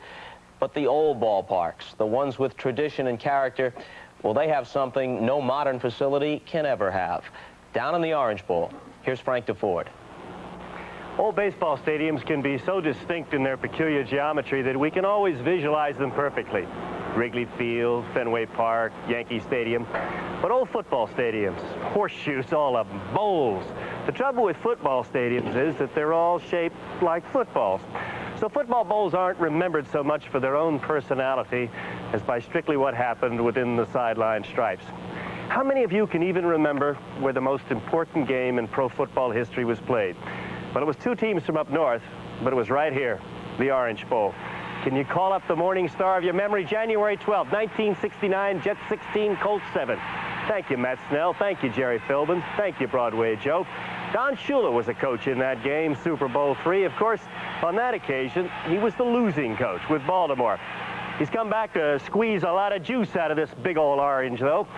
The only undefeated NFL team there ever was, the Dolphins in 1972. And that was Shula's team. Griese and Warfield, Zonka and Kick. The guys with no names on defense. Only a handful of you watching, though, will recall that the Dolphins weren't the first professional team to use this as a home team. There was a club known as the Miami Seahawks who played here for 1 season in the old All-American Conference just after the war. Back when Florida was some faraway place waiting to be discovered by air conditioning and Walt Disney. Actually, the Orange Bowl itself was created in the early years of the Depression as a gimmick to lure Yankee dollars down to Miami over New Year's. The first construction in 1935 was an 8,000-seat saucer made out of lumber left over from an American Legion convention. Then they brought in period northern powerhouses like Bucknell and Manhattan to play the old Suntan U, University of Miami. Luckily, the Orange Bowl parade was better than the games, and by the end of the 1930s, capacity was up to 38,000. Then they tore down the wooden bowl, built it back up of metal, and at last double-decked it in 1948. The Dolphins moved in here in 1966, and if you've forgotten every other game they ever played, you'll never have this one slip your mind. San Diego versus Miami in the playoffs, January 1982. The Dolphins' famous hook and trail struck to Harris to Nathan. But Kellen Winslow, with 13 receptions, carried the Chargers to exhaustion and a 41-38 victory. And of course, because it's sunny Florida, the wonderful thing about the Orange Bowl is that it's always a beautiful day for a football game. Come on down. But now the Orange Bowl is going to be turned back strictly to the colleges. When New England plays Miami here tomorrow night, it'll be the end of the Orange for play for pay. The Dolphins will begin their schedule next summer in their own stadium a few miles up the road here at the Broward County line. It'll be beautiful enough, $100 million, 73,000 seats, everyone with a chair back, luxury boxes, parking for 14,000 cars, closed circuit TV, and all the concession stands. All new and improved. So I think I'll take a little old Orange Bowl grass for a keepsake from this old place. In fact, the only thing the Dolphin Stadium won't have is ghosts. The ghosts stay right here at the Orange Bowl. The ghosts go with the place. Take it easy, guys. Back in Cincinnati, Marv Albert with Bob Griese. The Jets leading the Bengals 21-17. On the subject of Frank DeFord's piece on tomorrow night's finale for the Dolphins at the Orange Bowl, will you be back for that final game? I'll be at the game. There are no special ceremonies planned. The Dolphin Stadium in North Miami is under construction and right on schedule. I know a lot of the teams around the National Football League will be happy that the Dolphins are leaving the Orange Bowl because they had a high percentage of wins in that stadium. And, of course, the teams that are going down to play say, let's try another stadium. Maybe they can win in that stadium, maybe they can't. But we know they can win in the Orange Bowl. Well, you know Shula will establish some kind of home field advantage at the new stadium. I imagine you'll be protected by massive security to keep people away from you tomorrow. Yeah, my normal entourage, my son, my wife, whatever, you know. Right. Ferdy, Pacheco. Well, the fight doctor will be on hand. Yes, the fight doctor. I know folks out there are real thrilled with that. It must be. Right. As we mentioned earlier, it has been a schizophrenic season for both the Jets and the Bengals, but particularly the Jets, who started out with a record of 10-1 at one stretch, won 9 in a row. And this is the way things have gone for the Jets this season. Well, they've kind of started off. They kept going, and they were going up and up and up. And then at the very end, at the inconsistent part, they went straight down. Now, on the other side, the Bengals, their season has been a little bit different. They've been up and down and up and down. They've never lost more than one game in a row. So their season is inconsistent, but they feel like as long as they have not lost 2 games in a row, they're going to be very confident coming out this second half. Boy, you really can tell a story with that telescope. Yes, sir. All right, the kickoff returned by Stanford Jennings. And we're underway in the second half. Checking out the first half statistics, the Bengals with the slight edge in terms of time of possession, and a good half for Boomer Esiason, 13 out of 17. Total yardage, the Bengals way ahead of the Jets, but not on the scoreboard. Jets with 4 possessions, 2 touchdowns out of 4 possessions. Both offensive teams have kept the ball when they've had it. And the Bengals first down from their 29-yard line. James Brooks. So the gyrations of Brooks. Kevin McArthur. McArthur had 7 tackles last week in the game against Pittsburgh. He's done well filling in since the injury suffered by Lance Mel. McArthur was in the Jet training camp this summer for a 3rd straight year. He had spent some time with the Raiders 2 years ago, and now as a starter with the Jets because of all those injuries suffered by the Jets. Second down and 5 at the 34. Brooks in motion. And Wilson picked up a yard. Marty Lyons, who, as we mentioned earlier, is playing hurt, bothered by a sore shoulder, but has been able to hang in. Several of the Jet players are scheduled for surgery after the season. Lyons is one of them with that shoulder, and as we mentioned, he's out there playing on guts alone. 3rd down and 5. Joe Klecko and Reggie McElroy underwent surgery earlier this week. Esiason. Esiason found the room and has a first down and some more. 23-yard run by the Boomer. As mobile as Esiason is, he is not known as a scrambling quarterback. He's only scrambled 39 times this year and only averaged 3.0 yards per carry. This time he picks up quite a few more than that. Man-to-man coverage in the secondary. All the linebackers were running over, covering their people, and nobody left to cover Esiason. And Esiason has run for 37 yards today on 3 carries. First down at the Jet 43. Brooks inside the 40. Charles Jackson, the outside linebacker, number 55, on the tackle.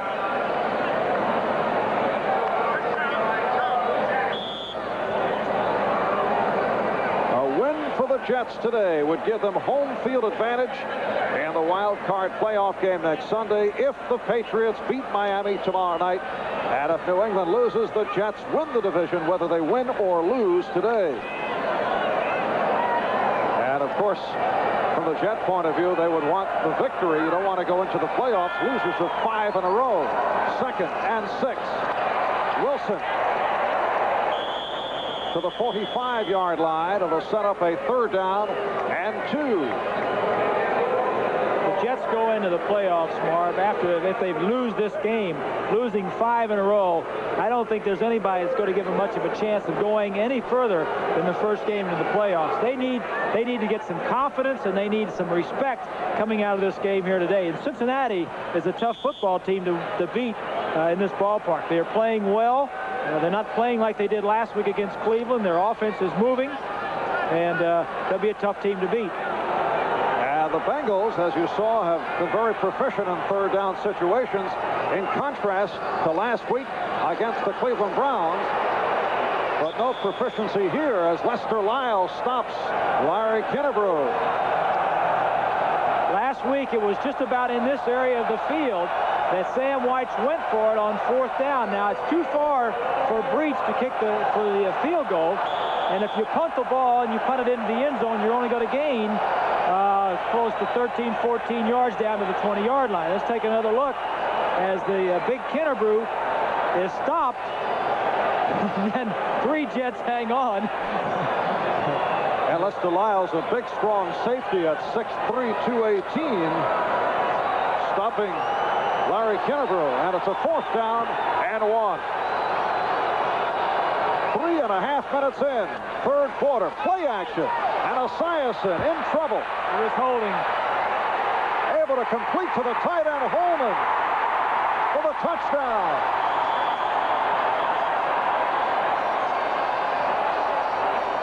A flag thrown, it appeared to be against the Jets. 55, defense, decline, touchdown, good. The Jets made 2 big mistakes. First of all, they held Holman at the line of scrimmage, giving the Bengals a 1st down. And then after they held him, they didn't go cover him. They saw Esiason running around. They let him go. He was 10 yards behind the secondary. Play action fake. Holman is being held. Now look to the top of your screen. You're not going to see it here, but Holman, he was the one that was held at the line of scrimmage, and then they let him go. And then he catches the ball for the touchdown. Good play by the Bengals, though, continuing with the play.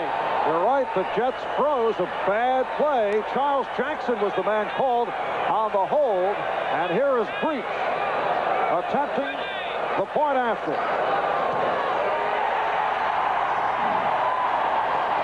So the Bengals move back on top of the Jets by 3.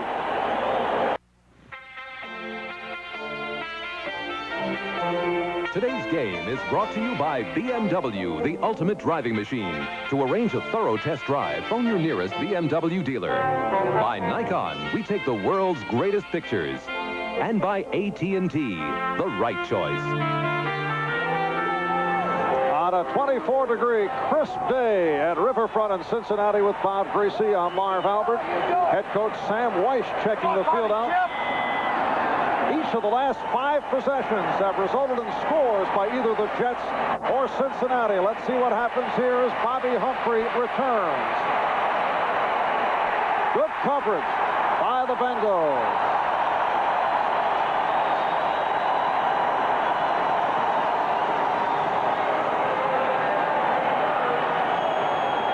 Let's go back and take a look. See if we can see the holding call right there. Now 55 is Jackson. He's holding on to Holman to the right side of your picture. Still holding him. Now Holman throws his hands up and says, what's going on? Now the flag comes in and says, yeah, you got holding. Now the touchdown and the score for the Bengals. And this crowd urging the Cincinnati defensive unit on the Jets' first down from the 19 as McNeil peels off. O'Brien looking that way and threw a floater out of bounds. Flag is down. Robert Jackson covering. Freeman McNeil, who was out on the wing. And there was nobody open. You look downfield and there was a Bengal right next to every Jet. And Pat Haggerty calls it against the Jets. Illegal motion at the snap. And it is declined by Cincinnati. Sam White on the sideline. Number 24, declined, second down. It was McNeil going toward the line of scrimmage as he went in motion. That's illegal. Declined. White's on the sideline talking with his offense as we look at the first half scoring. Second and 10 at the 19. Sohn coming across to the ground for McNeil. And he is bottled up. And the Cincinnati defensive unit now is on fire. Charged up by the good kickoff coverage led by Ed Brady and now Eddie Edwards on the stop of Freeman McNeil. This defense last year was very physical and tough, but they didn't have a lot of speed or quickness. They went out and drafted speed and quickness. They've got 5 players that are either in their first or second years that are starters, and they are all very quick. Third down and 9. McNeil short of the first down. Robert Jackson, the free safety, on the stop. Good pressure from Reggie Williams from the outside. And the Jets forced to punt. We're just talking about the speed and quickness. This play was designed to get Freeman McNeil out in the flat, one-on-one, and the quickness of Jackson to get over there and make the play resulted in a fourth down situation for the Jets.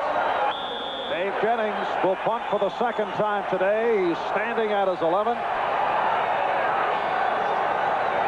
And he will punt to Mike Martin, reactivated for today's game.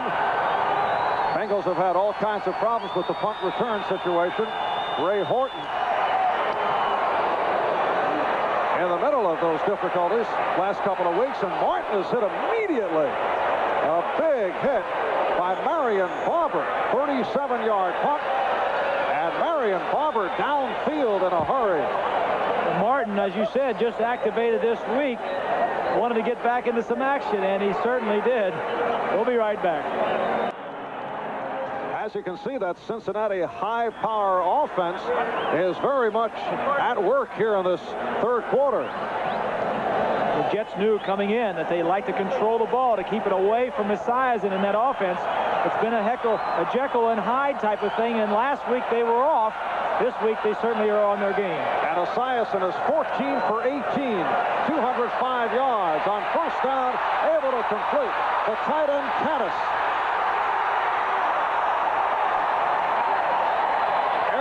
Caddis, the rookie from Michigan, on a long pass play for the first down for Cincinnati. Jets on an all-out blitz. Esiason rolling away, and in the blitz confusion, nobody picked up the tight end Caddis, the second tight end. Mentioned earlier, when you blitz, you put your secondary and your linebackers in one-on-one situations, and you give an opportunity for the offense to make some big plays. He had stepped out at the 36, so a 28-yard play and a first down for Cincinnati. Sam White and his Bengals leading the Jets 24-21. 6 minutes in, third quarter. Brooks.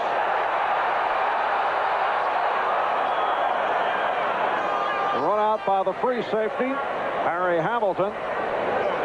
Kansas City leading Pittsburgh now 24-6. for Cincinnati to get into the playoffs as a wild card. They must win here against the Jets and then hope for a loss or a tie by Kansas City or a loss tomorrow night by New England against Miami. Sam White said he hopes that the scoreboard is not working as far as the Pittsburgh-Kansas City game. He doesn't want any of his players looking up there, but I think the score now, they can start looking up. 2nd down and 5. Esiason in trouble. Gets it away. And completes for the touchdown.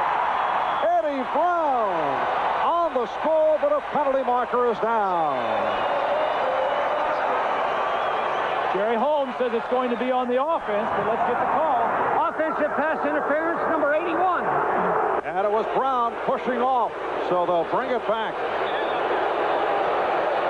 Well, as soon as the ball was caught by Brown, Holmes immediately started giving the push sign and looked at the back judge, and the flag was right there, and the call was made. Again, Marv, the Jets in a blitz mode, sending their linebackers in one of their corners, and when you do that, you can make some big plays. Esiason can scramble around. Offensive pass interference, number 81.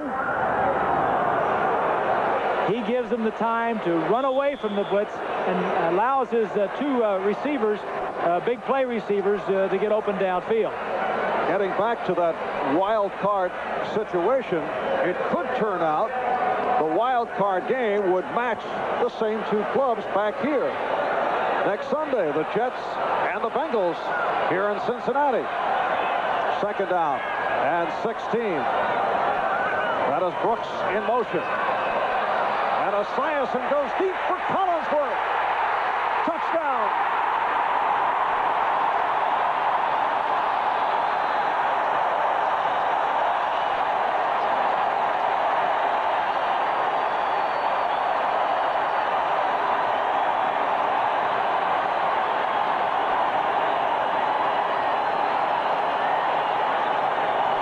Collinsworth has Carter man-to-man. He makes a move to the outside.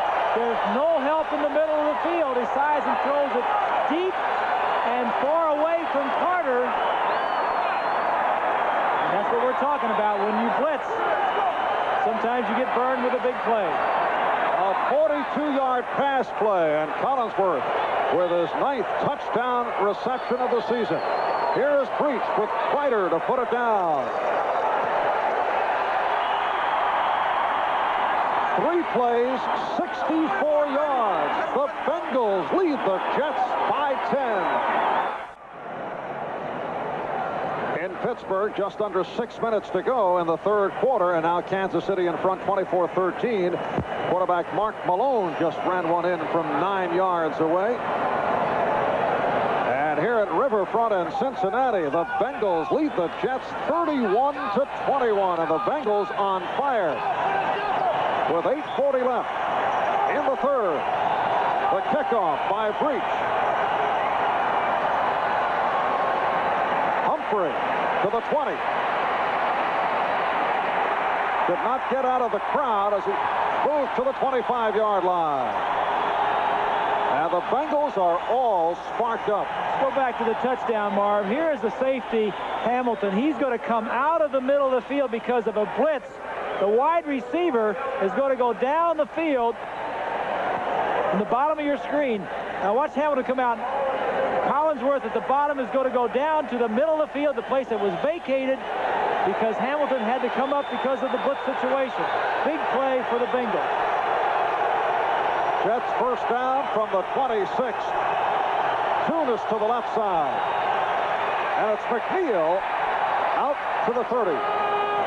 All right, set for an update and a rare appearance by Bob Costas at NFL 86. Just a cameo entirely for your enjoyment, Marv. Here's Mark Malone off the play fake, takes off left side, picks up a block, 9-yard TD as he cuts back, and it cuts Kansas City's lead to 24-13 in the 3rd at Pittsburgh. As you know, Bengals need a win of their own and either a Chief or a Patriot loss. Thank you, Bob. A 2nd down and 5 at the 31. O'Brien with the time and then brought down. David Fulcher, the strong safety, coming up with the first Cincinnati sack of the day and his second of the year. And you saw the frustration on Joe Walton's face. O'Brien looking to out-tune to go deep. Now, he wasn't there, but he's trying to make something out of it. He waited too long. He should have come off to his outlet receiver. But sometimes when the plays aren't there against the defenses you're hoping, and you're trying to force things to happen, you hold the ball too long. He should have given up and hit his outlet. Most of the Cincinnati blitz work has gone up the middle. Wouldn't you think that O'Brien would be moving out of the pocket? And now he is in trouble. McNeil for a loss. Lewis Griese on the stop of Freeman McNeil.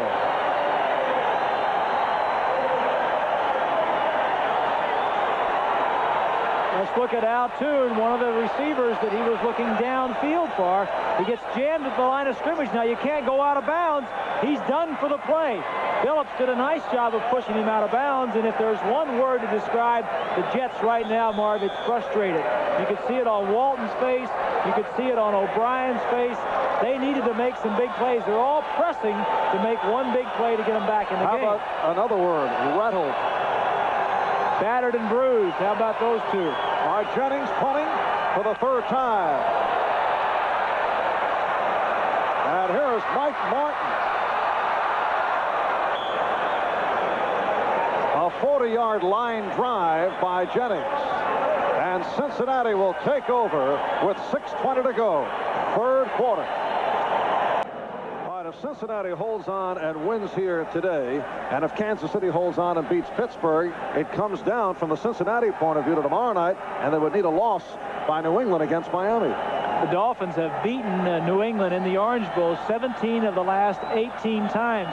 The Dolphins are playing very well right now, and I think that's a very real possibility that the Dolphins can beat them. But New England has done it before. They won in last year's game down there to break that string. So the Bengals playing very well right now will need some help tomorrow night. And if all that pans out, it could be a Cincinnati-Kansas City wild card game. James Brooks, the ball carrier.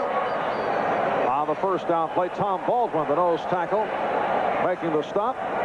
Kansas City in front of Pittsburgh, late third quarter. Philly leads Washington. And Cleveland having an easy time against San Diego. Minnesota walloping New Orleans. And Atlanta leading Detroit. 2nd and 7 at the 42. Stanford Jennings has come on as a running back. 5:40 left, third quarter. Nice fake.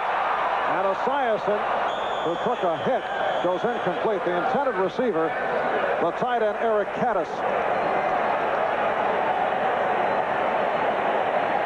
And Esiason shaken up.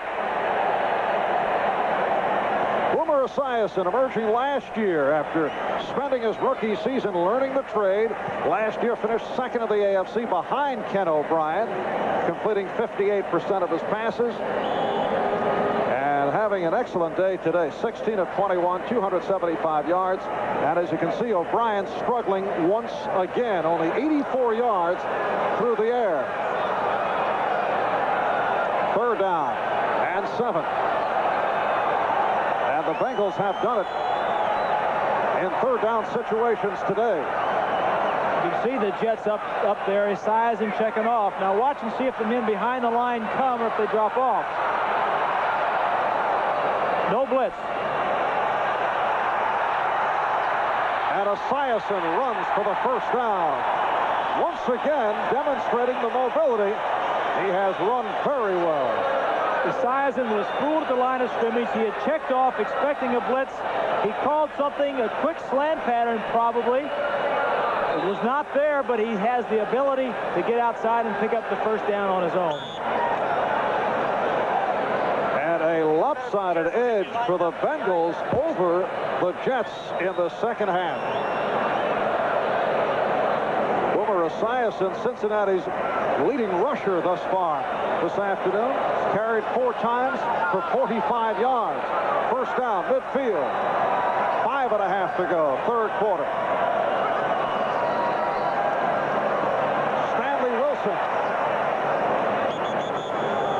with the short yardage pickup.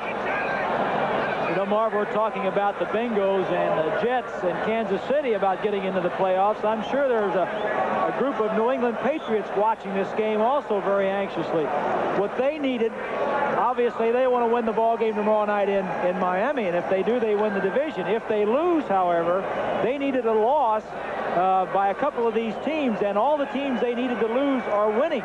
So it's going to get down to New England having to win tomorrow night in Miami to make the playoffs. And if they win the division. What a strange finish. 2nd and 9. Jennings, the intended receiver. So 3rd down play coming up. It will be a 3rd down and 9 with 4.5 left. 3rd quarter. All right, they're in the hurry up. As we got a brief glimpse of the playoff picture. The hurry-up offense is not a favorable maneuver in terms of television directors and producers. He's at the line of scrimmage taking his time. It's the hurry-up slowdown, Bob. And the tight end, Holman, for a 1st down.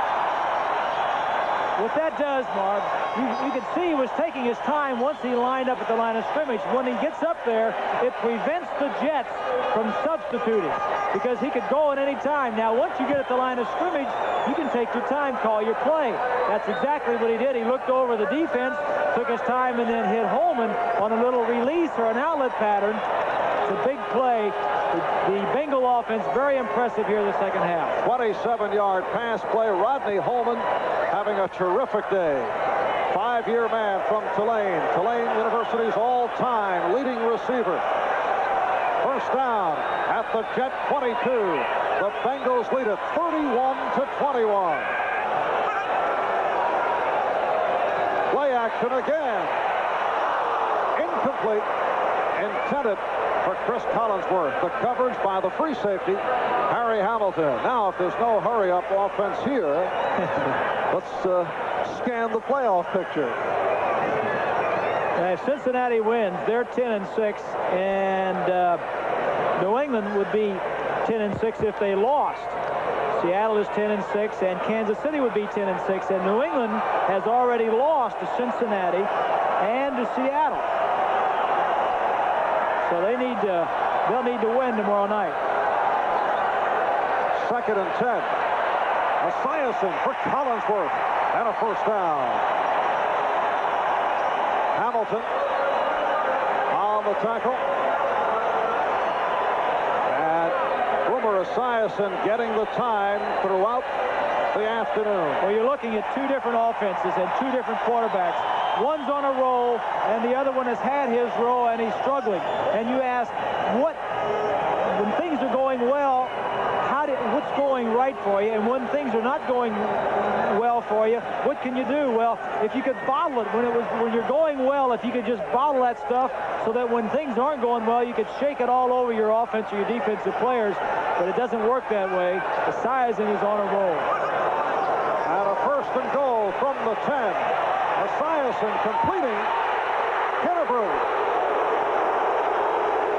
Crowd reacting to Larry Kennebrew. Russell Carter on the stop. For those of you who have been watching the Buffalo Bills and the Houston Oilers, we apologize for the technical problems, but we're delighted to have you with us. Marv Albert, Bob Griese from Cincinnati. A Jet player is down. The Bengals lead the Jets 31-21. 3:21 to go in this 3rd quarter. And when we resume, Cincinnati will have a 2nd and goal from the 2. Russell Carter is the injured Jet player. Take a look at the play now. He fakes to Kennebrew. Now he's looking downfield. Kennebrew is going to slide through the line of scrimmage and just over Lyons' hands. Now watch the first man just fall off of him. That's Crable. Doesn't even phase Kennebrew, who's about 265 or 70. 3 Jets on the tackle. Carter still on the ground being attended to by trainer Bobby Reese. Russell Carter has had an injury-plagued career. They are just underway fourth quarter, and Pittsburgh showing some signs of life. They have it 3rd down and 3 at the Kansas City 13 as that fourth quarter gets underway, and we'll keep you posted. Russell Carter in his 3rd season out of SMU. The starting right cornerback, who the last couple of years has been in and out of that Jet lineup. Head coach Joe Walton. It's been a tough year for Walton and the Jets. I mean, they were, if you would have stopped the season after 11 games, Walton wins the coach of the year. O'Brien is the MVP, but it doesn't stop. It goes on. Walton has had a history of coming out of the chute very quickly, and his teams have faded toward the end of the year. But they've made the playoffs. They did not back into the playoffs. They earned their way in. They won 10 games early in the season, and if 10 games is good enough, this take another look. As it looks like Carter going head-to-head with Kennebrew may have been suffered. I think he just got knocked loony a little bit. And the Jets have been battered by injury, but if the Bengals do hold on and win here, a brutal way for the Jets to enter the playoffs with 5 consecutive losses. Kennebrew and Wilson are the running backs. 2nd and goal from the 2. Play action. Esiason with the touchdown. It's the tackle-eligible Anthony Munoz, who's done it before, has done it again. He has 2 catches this year, both the touchdowns, and I wonder if that long delay, Munoz wasn't over on the sideline lobbying Sam White, saying, hey, let's do it, let's do it. Anthony Munoz, who is headed to the Pro Bowl for his 6th straight year, not on the strength of his touchdown receptions. But I'm sure that they're going to say he's going to, because they only have 2 tight ends at the Pro Bowl, he'll be the 3rd one. He'll probably be asking the coach, hey, I've got 2 touchdowns. Let's put a tight end eligible or a tackle eligible. A 16-point lead for Cincinnati, and here is Breach giving the Bengals a 38-21 lead with 2 minutes and 54 seconds to go in this 3rd quarter. Well, when you're winning, you're all smiles. Play action fake. It took Munoz a while to get out there to clear all of the defensive men. He jumps into the air. All right. Munoz closest. It took him a while to get released, but Esiason knew that would take time. Just scrambled around a little bit, bought some time, and now Munoz says there's nothing to it. 6'6", 278 pounds. In his 7th season out of the University of Southern California, Anthony Munoz gets on the scorecard. SC, the alma mater of our producer, David Neal. Now Pittsburgh settling for the field goal, so they're early 4th quarter, and Kansas City in front, 24-16. You got to say something too, Marv, about the Steelers and how well they're playing lately and fighting back. They're not in the playoff picture at all, but they're playing for the other teams that are scrambling to get into the playoffs, and the Steelers giving it their best shot. And Chuck Noll, I think you have to give him credit for getting his team up to play. Steelers blasting the Jets last week, 45-24. Kickoff by Breach. Some confusion as Townsell takes it. JoJo Townsell putting the speed on. And a fumble. Down. Well, he was down first, so the whistle blown. A 41-yard return by JoJo Townsell. Ron Simpkins on the stop for Cincinnati. This punt coverage by the Bengals is not working. 49 on the return. Holding on Page on the return. But every return that the Jets have had, kickoff return, they have done very well. And I'm sure that Sam White is going to have to take a look at that theory about the coverage on kickoffs. A game that opened with the 96-yard return by Bobby Humphrey. And Humphrey had another return later on in the first half. Larry Pasquale, the coach of the special teams, upset as they bring it back to the 10-yard line, rather the 15-yard line. Here's McNeil. Off the slant. Has the first down. Well, that was a big play, that kickoff return, taking that away from the Jets, because the Jets were out near the 50. If they have any hopes of getting back in the ball game, 17 points down. They still have the fourth quarter to play, but that was a big bonus for them to come out to midfield. Cincinnati Bengals have scored each of their last 5 possessions. Larry Pasquale takes great pride in his special teams. Another good run by McNeil, able to pick his way for the first down. Stopped by the outside linebacker, Reggie Williams.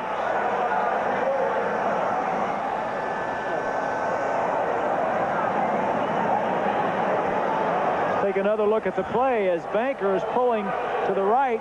That's Bingham, 64.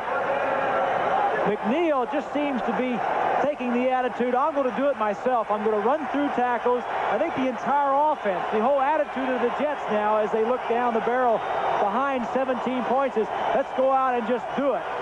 17-yard run by McNeil. Penalty flag. And McNeil on the handoff just pulls up.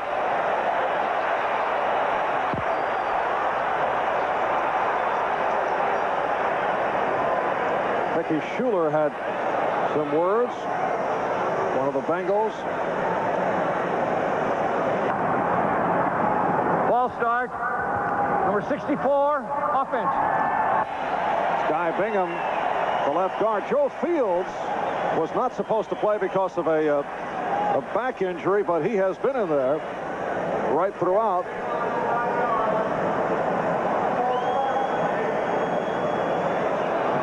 So Fields at center, Guy Bingham and Dan Alexander have been the guards. Gordon King and Jim Sweeney at the tackles.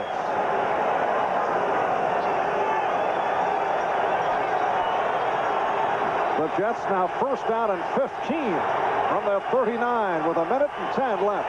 Third quarter. And O'Brien couldn't find anyone and is sacked. Ross Browner coming up with Cincinnati's second sack of the day.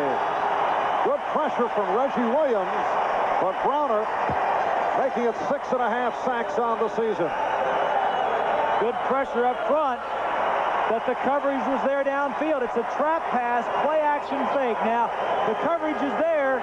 You got to throw it away. When you're in the groove, you make the adjustments. When you're not in the groove, you take the sack. O'Brien was sacked 5 times last week by Pittsburgh. This is the second for the Bengals today, so he has been sacked last week as many times as Boomer Esiason has been sacked the last 6 weeks. Second down and 24. Back at the 30. It's all Cincinnati in this third quarter.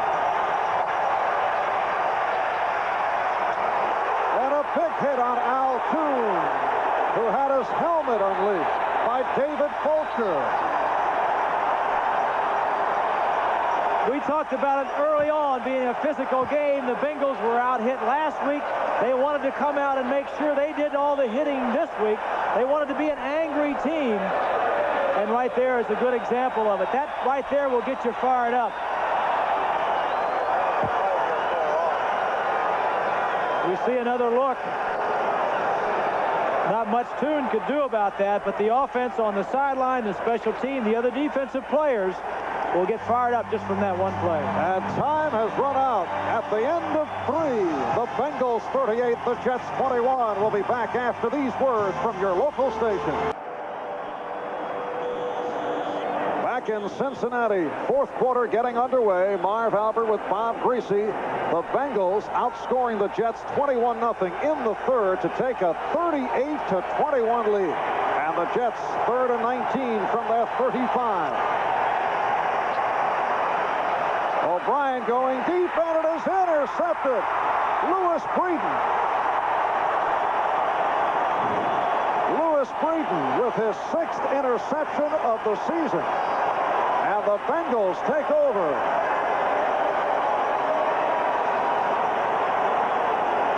Zone coverage. Breeden's going to let him go. Now watch Breeden. He lets him go. Now he's going to hurl. Breeden still sees the ball coming, comes back to the inside right there, and makes the interception. Marv, it's just amazing how well O'Brien was playing early on, and he wouldn't try to force that ball in there. But when you're trying to make things happen, early in the season they were ahead of everybody. Now they're behind, and they have to try and make plays, and they're not doing it. Second interception of the day thrown by O'Brien, 19th on the year. Do you think we might see Pat Ryan? I think at this stage you might. I mean, he's gone with him. He is not playing that well. Kennebrew stacked up on the first down play. The nose tackle, Tom Baldwin, leading the Jets on the stop of Larry Kennebrew. Some people thought that maybe O'Brien should have been benched and maybe Ryan play. I don't agree with that, because O'Brien has to play through the down times, and he's going to have some. And he's having one right now for a few games. But you have to come out of it. But there are also times within a game where if you want to try and win the game, you say, well, maybe I can put the other quarterback in there, and if it doesn't help the team, maybe it'll help O'Brien when he comes back in the next time. 2nd and 9. Cincinnati from their 47. Play action and a looping toss to Kennebrew. And Kennebrew handling himself in the open field, refusing to go down. A 30-yard pass play. This is a little bit of misdirection. As you see, one guard pulling one way, another guard the other way, and the other guard, number 28, catching the football. He weighs as much as those other guards. You may want to call him a guard. Kennebrew doesn't want to go down. Holmes gets a free ride. And everything is going right for the Bengals. Bob, you get the idea the Jet defense is virtually helpless against the Bengals in the second half? In the second half, you know, we've said they're battered and bruised. Their morale is down right now. The attitude of the Jets is probably as low as it's been in the last 4 or 5 weeks. Cincinnati, first down at the Jet 20. Collinsworth to the left. Brown goes slot left. That's Brown, 81. And Brooks split to the right. Fumble by Kennebrew. And Crable may have recovered for the Jets. He did.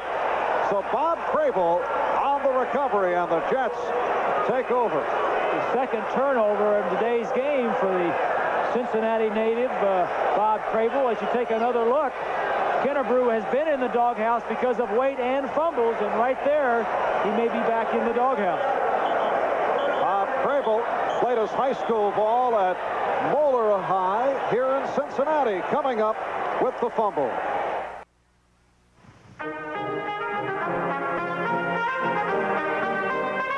Today's game is brought to you by Chrysler Plymouth. We're working together to be the best. By Budweiser, Beechwood aged for that clean, crisp taste. This Bud's for you. And by Minolta, creator of the incredible Maxim Autofocus SLR system. Only from the mind of Minolta. What could be a critical series for the Jets. They have the opportunity with the turnover on the fumble by Kennebrew, so they take over. First down from their 27 with 2 minutes gone by in the fourth quarter. Cincinnati in front, 38-21.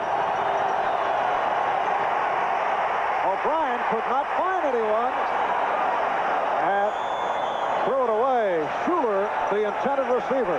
We're set for an update. Let's get back to Bob Costas at NFL 86. Okay, Marv, thanks very much. Those of you with us for the pregame show saw Paul McGuire make this point about the Jets, that they're averaging only 8 points in the second half. Now look at the line score from today's game, which started promisingly for New York, but things have fallen apart since intermission. Let's go back to Marv and Bob. Yes, Paul has been on fire, something I'm sure the Jets do not appreciate. Bengals looking to deal the Jets a 5th straight defeat with a 38-21 lead. 2nd and 10 from the 27th. Here's Kuhn on a reverse. Does not work. David Fulcher was right with him. The whole Jet offense, Marv, is demoralized, and it comes right from the top, and that's Kenny O'Brien. He is He's not playing with the confidence that he needs. He's demoralized. Kansas City defensively has taken some of the things away from him as we look at the Kansas City-Pittsburgh score, and no change there. But this offense and the entire Jet team is demoralized right now, and you can tell in the way they're playing. So third down play. 3rd and 14 from the 22. Now O'Brien on the run, but way short of the first down. Run out by Ray Horton. And here comes the Jet punting unit. Is it possible that the 45-3 loss to the Dolphins crushed the Jets several weeks ago? Can one game destroy a team? No, one game cannot do it. They could not continue to play the way they had been playing before that. The Dolphin game started it. The Ram game the following week continued it, and they were due to be down. O'Brien was due for a couple of off weeks, and he's had them. All right, the punt played by Martin. Why do you say he was due? I could understand injuries, but because he was a lot of quarterbacks go through seasons. Penalty flag has been thrown also. He was playing like Superman. I mean, then he couldn't continue to do that. There was no way. The timing was there. The right play was called at the right time. The receivers were getting open. Everything was going the Jets' way. It could not continue to go the way it was going. They had field position. The defensive backs were knocking the ball out. They led the league in turnover and fumbles. All right, the face mask indicated by Pat Haggerty. It just couldn't continue, Marv, going the way it was going. And now Kansas City leads Pittsburgh On the return. 24-19 on a field goal by Gary Anderson with 7:50 remaining in the 4th quarter. So Pittsburgh very much alive, trailing 24-19. Kansas City still has not scored an offensive touchdown, scoring 3 times with their special teams. Illegal use of the hand on the return. Crowd reacting to that Pittsburgh-Kansas City score, and we'll take a break. Here in Cincinnati, the Bengals blowing out the Jets in the second half, lead it by 17. Some of you along our network will be switching over to Houston and Pittsburgh. So you'll join up with Don Crickey and Bob Trumpy, I should say, Kansas City and Pittsburgh. Here's a reverse fake, and Brooks has the first down. 20-yard run by James Brooks. Rich Miano ran him out. Sam Weiss now going to his bag of tricks. Fake reverses. You know, I always thought that was taking one man out of the blocking when you sent your flanker around, but obviously sometimes these things are going to work, and when they do, you look good, but when they don't, not so good. But everything is rolling Cincinnati's way here in the second half. James Brooks in his 6th season out of Auburn. First down at midfield. And Kennebrew, who has run very well.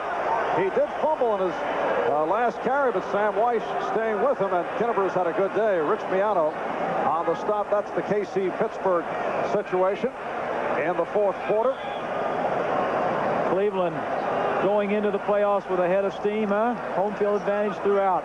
You talk about hot teams and cold teams. We're looking at one of the cold teams, the Jets. Cleveland's got to be the hottest team in the AFC. They're going to have home field advantage throughout the playoffs as long as they're in it. And it's not how many games you win to get into playoffs, but it's who's hot at the right time. Unfortunately for the Jets, they're going in the opposite direction. 2nd and 1. And Kennebrew with the first down and some additional yardage down to the 25. Very tough to bring him down when he's running well. Russell Carter made the stop. 16-yard run. We can't tell you exactly how much Kennebrew weighs because I don't think anybody knows. As you see a lot of arm tackles and guys bouncing off of him, it'd probably be in the neighborhood of 270 pounds. Well, the program weight says 258, and that is generous in his favor. That was his training camp weight back in August. First down at the 25. 10 minutes to go. Fourth quarter. Here's Brooks. And he's submarine. Brooks was running to the outside, following Brian Blados. Harry Hamilton on the stop. Well, no team in the history of the NFL has ever lost its last 5 games and made the playoffs. The Jets are assured of a playoff spot, at least of a wild card spot at the very least. I think that speaks well of how well they played early. They were obviously 10-1, but they have not played well of late. Second down and 6. Down at the Jet 21-yard line. Esiason for Collinsworth. And Collinsworth able to get away from Holmes for the touchdown, his third of the day. A 21-yard touchdown pass play. Exactly the way the play was designed, Marv. You get one-on-one on to your wide receiver on your defensive back. The thing that's amazing about Collinsworth is he's 6'5" and still has the foot speed, and he's quick enough to get around somebody. When you're a defensive back out there on an island, you just want to come up and make the tackle.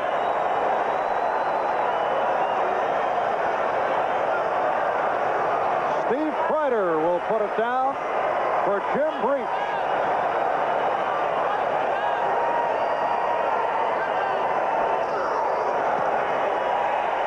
So the Bengals have now outscored the Jets 28-0 in the second half and lead it 45-21. Reminds me of last week when the Steelers scored 28 unanswered points against the Jets. As we go back to the touchdown, it's a little stop pattern now. Holmes needs to come up and just make the tackle and wait for help to arrive. He goes up and Collinsworth runs around him. Bengals can do no wrong. They have, like we said earlier, the second offense total yardage-wise in the National Football League. They have a lot of guns, but sometimes they come to the ballpark and they're not loaded. Today, they're loaded. Kenny Anderson, who has had a relaxing afternoon, 37 years old, a 16-year pro, had a brilliant career making it to the Pro Bowl 5 times, and now the man backing up Boomer Esiason. Ask Anderson if he's going to come back next year.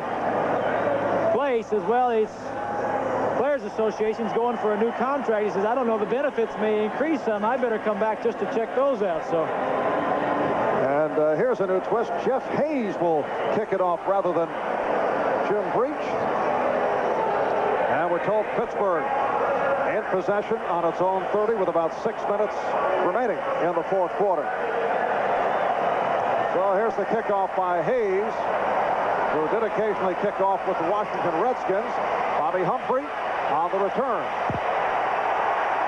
And good coverage by the Bengals.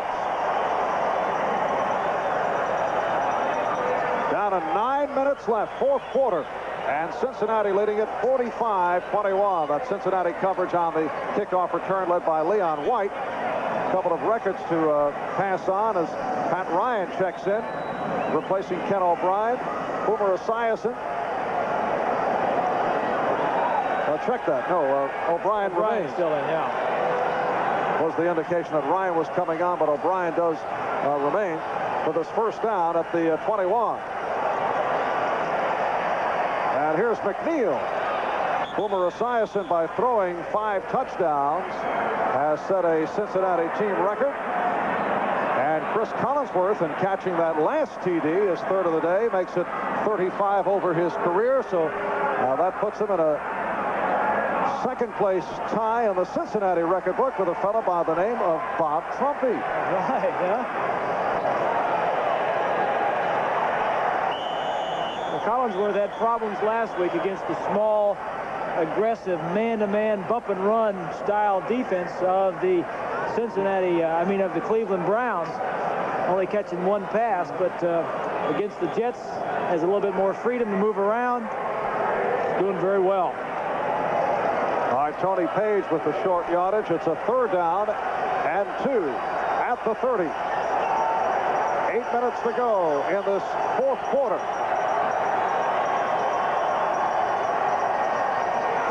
And here is McNeil turning it for the 1st down. Tossed out by Ray Horton.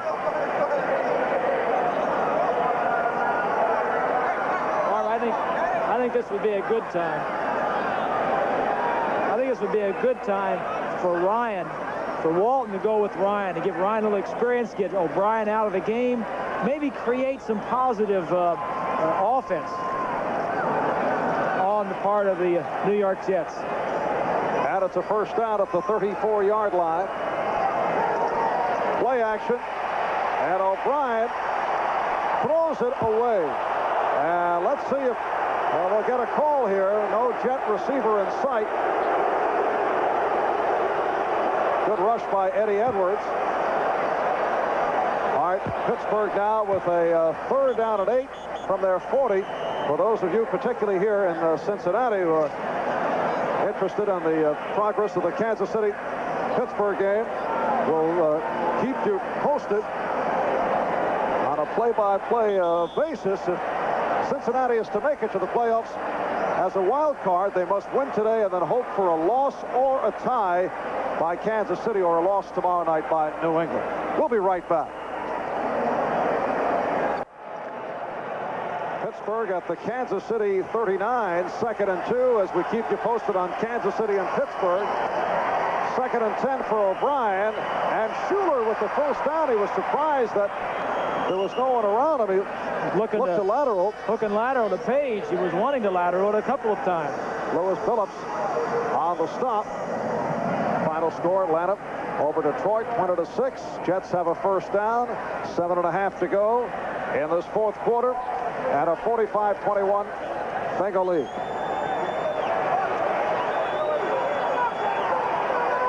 And O'Brien is hauled down. Emmanuel King, number 90, with Cincinnati's 3rd sack of the day. He leads the Bengals with sack number 9 on the season. A 2nd-year man from Alabama, 1st-round draft pick of the Bengals last year. And this figures to be a very long and unhappy charter flight back to the New York area for the Jets. What this is doing for the Bengals, it's increasing their momentum with which they're going into the playoffs.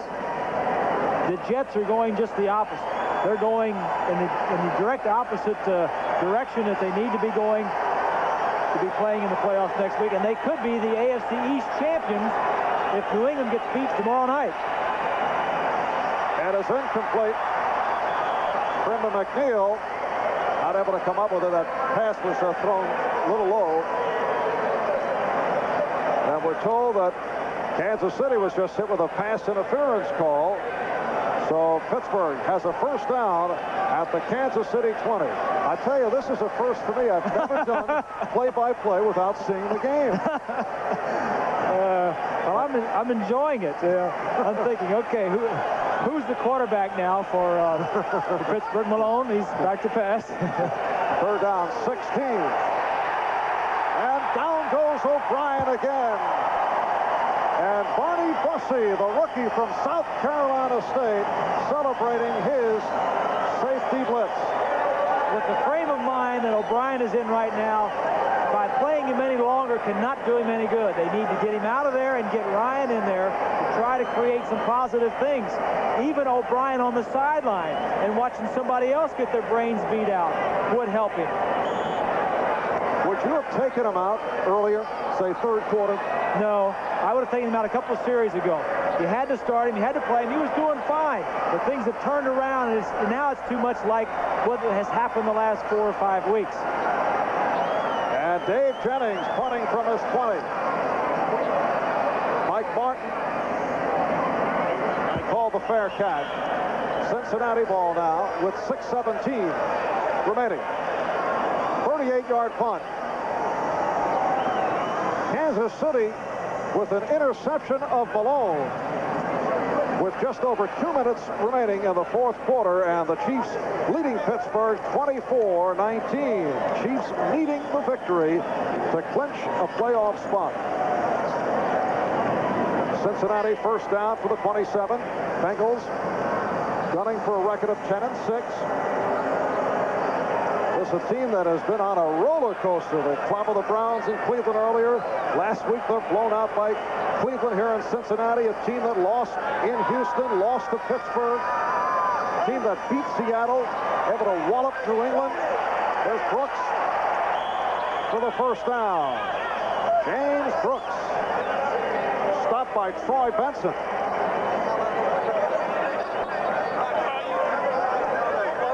Marv, 3 weeks ago, the Bengals were in New England and blew away New England 31-7. All the fans here in Cincinnati had high hopes. The Cleveland Browns were coming to town. The Battle of Ohio, they were calling it, and the Browns came to their park and just blew them away. This week, they're coming back and playing like they did 2 weeks ago when they blew away the Patriots. So you never know who you're going to get when you go to the ballpark to watch the Bengals. Brooks picked up 14, so he's run for 75 yards on the day. First down at the 40. And it's Brooks again. Down to 6 minutes to go. Fourth quarter. Tom Baldwin, the nose tackle, making the stop. The Jets coming in. Losers of 4 straight. They were belted around by Pittsburgh last week. At one point, the Jets were 10-1. They've lost to Pittsburgh, at San Francisco, at Miami, lost at home to the Rams. You know, Marv, as we take a look at the playoff picture again, I try to picture myself in the situation that the Jets are in and are going through. You know, have I ever gone through anything like that? I'll get back to that in just a minute. And a fumble. Covered up by Boomer Esiason. Set for another update. Let's go to Bob Costas in NFL 86. All right, Marv, here it is. Just over 2 minutes to play in Pittsburgh. The Steelers driving, but Mark Malone hit as he throws. A wobbly pass intercepted by Albert Lewis in Kansas City territory to end the Steeler drive, and the Chiefs cling to the 24-19 lead.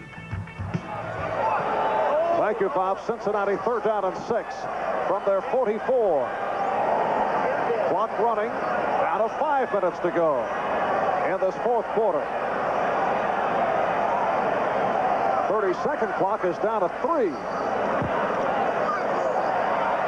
Esiason with all kinds of time as Eddie Brown.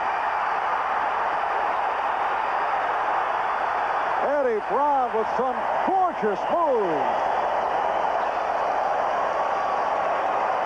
A 50-yard pass play.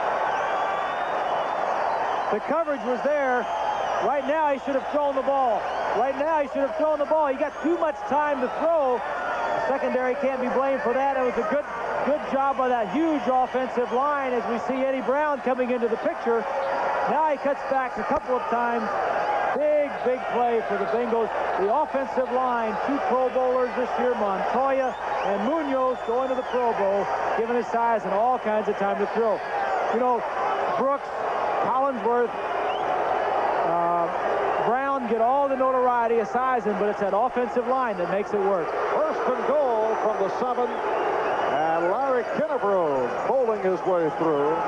See the time left in this fourth quarter. And once again, Toon and Walker shut down, and this has been the story of the last 5 weeks. Kenny O'Brien has not been able to find Wesley Walker. While Brown and Collinsworth. Last week, when they only scored 3 points against the Cleveland Browns, Brown and Collinsworth were shut down for the most part by Minifield and Dixon, the 2 fine cornerbacks for the Browns. This week, it's a different story. Second and goal from the 2. Kinnebrew is in. Touchdown, Cincinnati.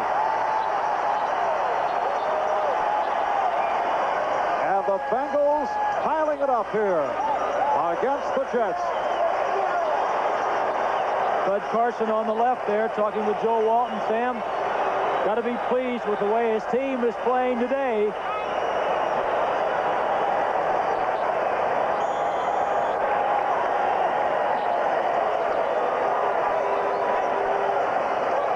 Kansas City now forced to punt from their own 20 with 2 minutes remaining in the game. So Pittsburgh will have another opportunity. Jim Griese with another opportunity. And he's been perfect. 6 plays, 73 yards, 599 total yards for Cincinnati. They now lead it 52-21. Well, the amazing thing about the Bengals is that how they can be so good one week and so bad the next week. I think that tells you a little bit about the emotional aspect of this game. If you're up and you can play, you're seeing it today in the Bengals. You're also seeing it on a season basis with the New York Jets. They were up the first 11, 12 games. The last 4 or 5 games has not been a very emotional plus for the New York Jets. And again, Jeff Hayes will kick off. I know that Breach had some problems with his back earlier in the year. And Sam Weiss has made a switch on the kickoff. It's been a very productive day for Jim Breach, who has not had a good season, but 10 points on the day.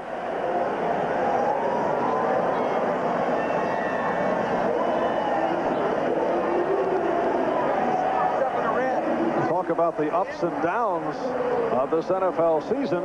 If Pittsburgh should come from behind and beat Kansas City, and if New England wins tomorrow night against Miami, the wild card game would be right back here with the Jets going against Cincinnati.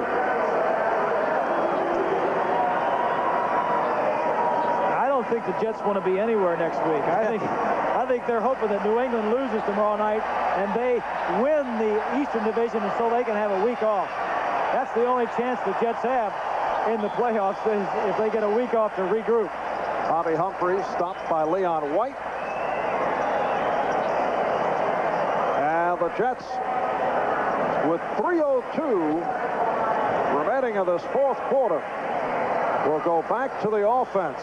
An offense that has had a brutal day here in Cincinnati. All right, Pittsburgh first down from their 42 as they start the drive. Under 2 minutes to go in that game. O'Brien firing, and it is picked off by Lewis Breeden. There's Breeden with his 2nd interception of the day, and the embarrassment continues. I think it's a mistake on Joe Walton's part to leave O'Brien in the game, because only this can happen. The game is lost. You've got to try and force things to happen. And when you throw more interceptions, O'Brien is just going to go further and further away from where you want him to get. You know, Marv, this happened to me in my career. There was a stretch of games where we were playing with the Dolphins in the early 70s. We went 3 games without scoring a touchdown. The best thing that Don Shula did was to take me out of the ball game and set me down and start somebody else. Pittsburgh, 2nd and 10 now from the 40. Their first pass incomplete.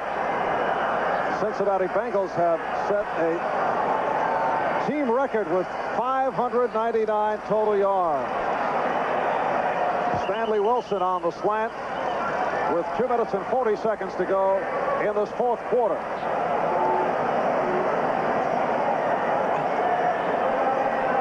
And now an 8-yard pickup. It is a 3rd and 2 for Pittsburgh at the Kansas City 48.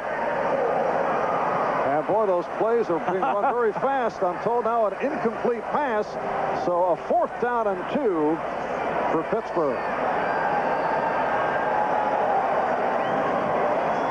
Right here, it is a 2nd and 4 for the Bengals as they play the clock down to the 2-minute warning.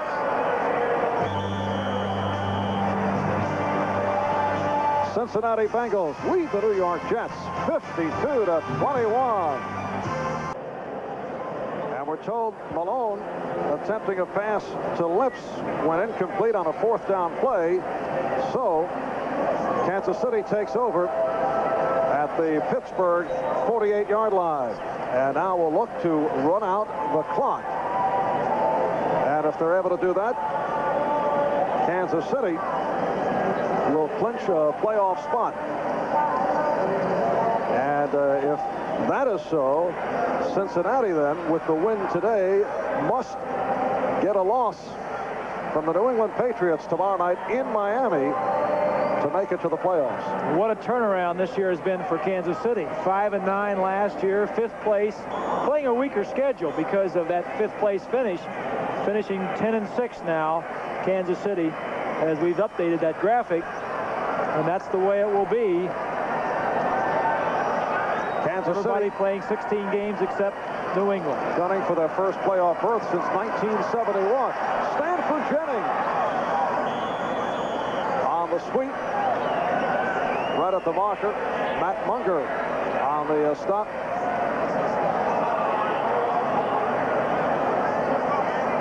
And despite the fact that Seattle caught fire the last couple of weeks, would be knocked out of it by the combination of a Kansas City win and a Cincinnati win. Correct.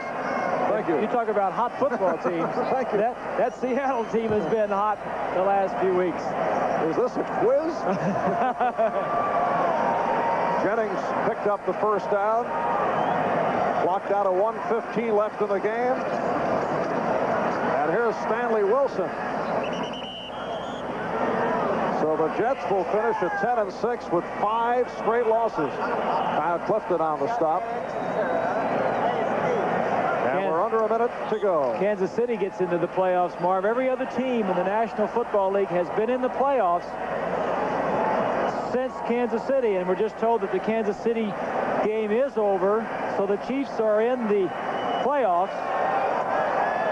Kansas City beating Pittsburgh, hanging on to win it 24-19. 35 seconds remaining, second down play. Jennings on the carry again. 615 yards for Cincinnati. That is the most ever given up by the New York Jets. As the clock runs down, and the Jets conclude in horrendous fashion. A battered ball club going the other way after opening at 10-1 at one stretch, winning 9 in a row, and they finish at 10-6, but will go to the playoffs at least as the wild card. While the Cincinnati Bengals now have to hope for Miami to knock off New England tomorrow night. Esiason finished 23 out of 30 for 425 yards, 5 touchdowns, and 1 interception. So he is our Budweiser most valuable player, Boomer Esiason, winning MVP honors. And what a day for Boomer. Boomer Esiason bouncing back from last week. He was held to 151 yards passing by Cleveland a week ago, and bouncing back today with a majestic performance. The Bengals over the Jets, 52-21.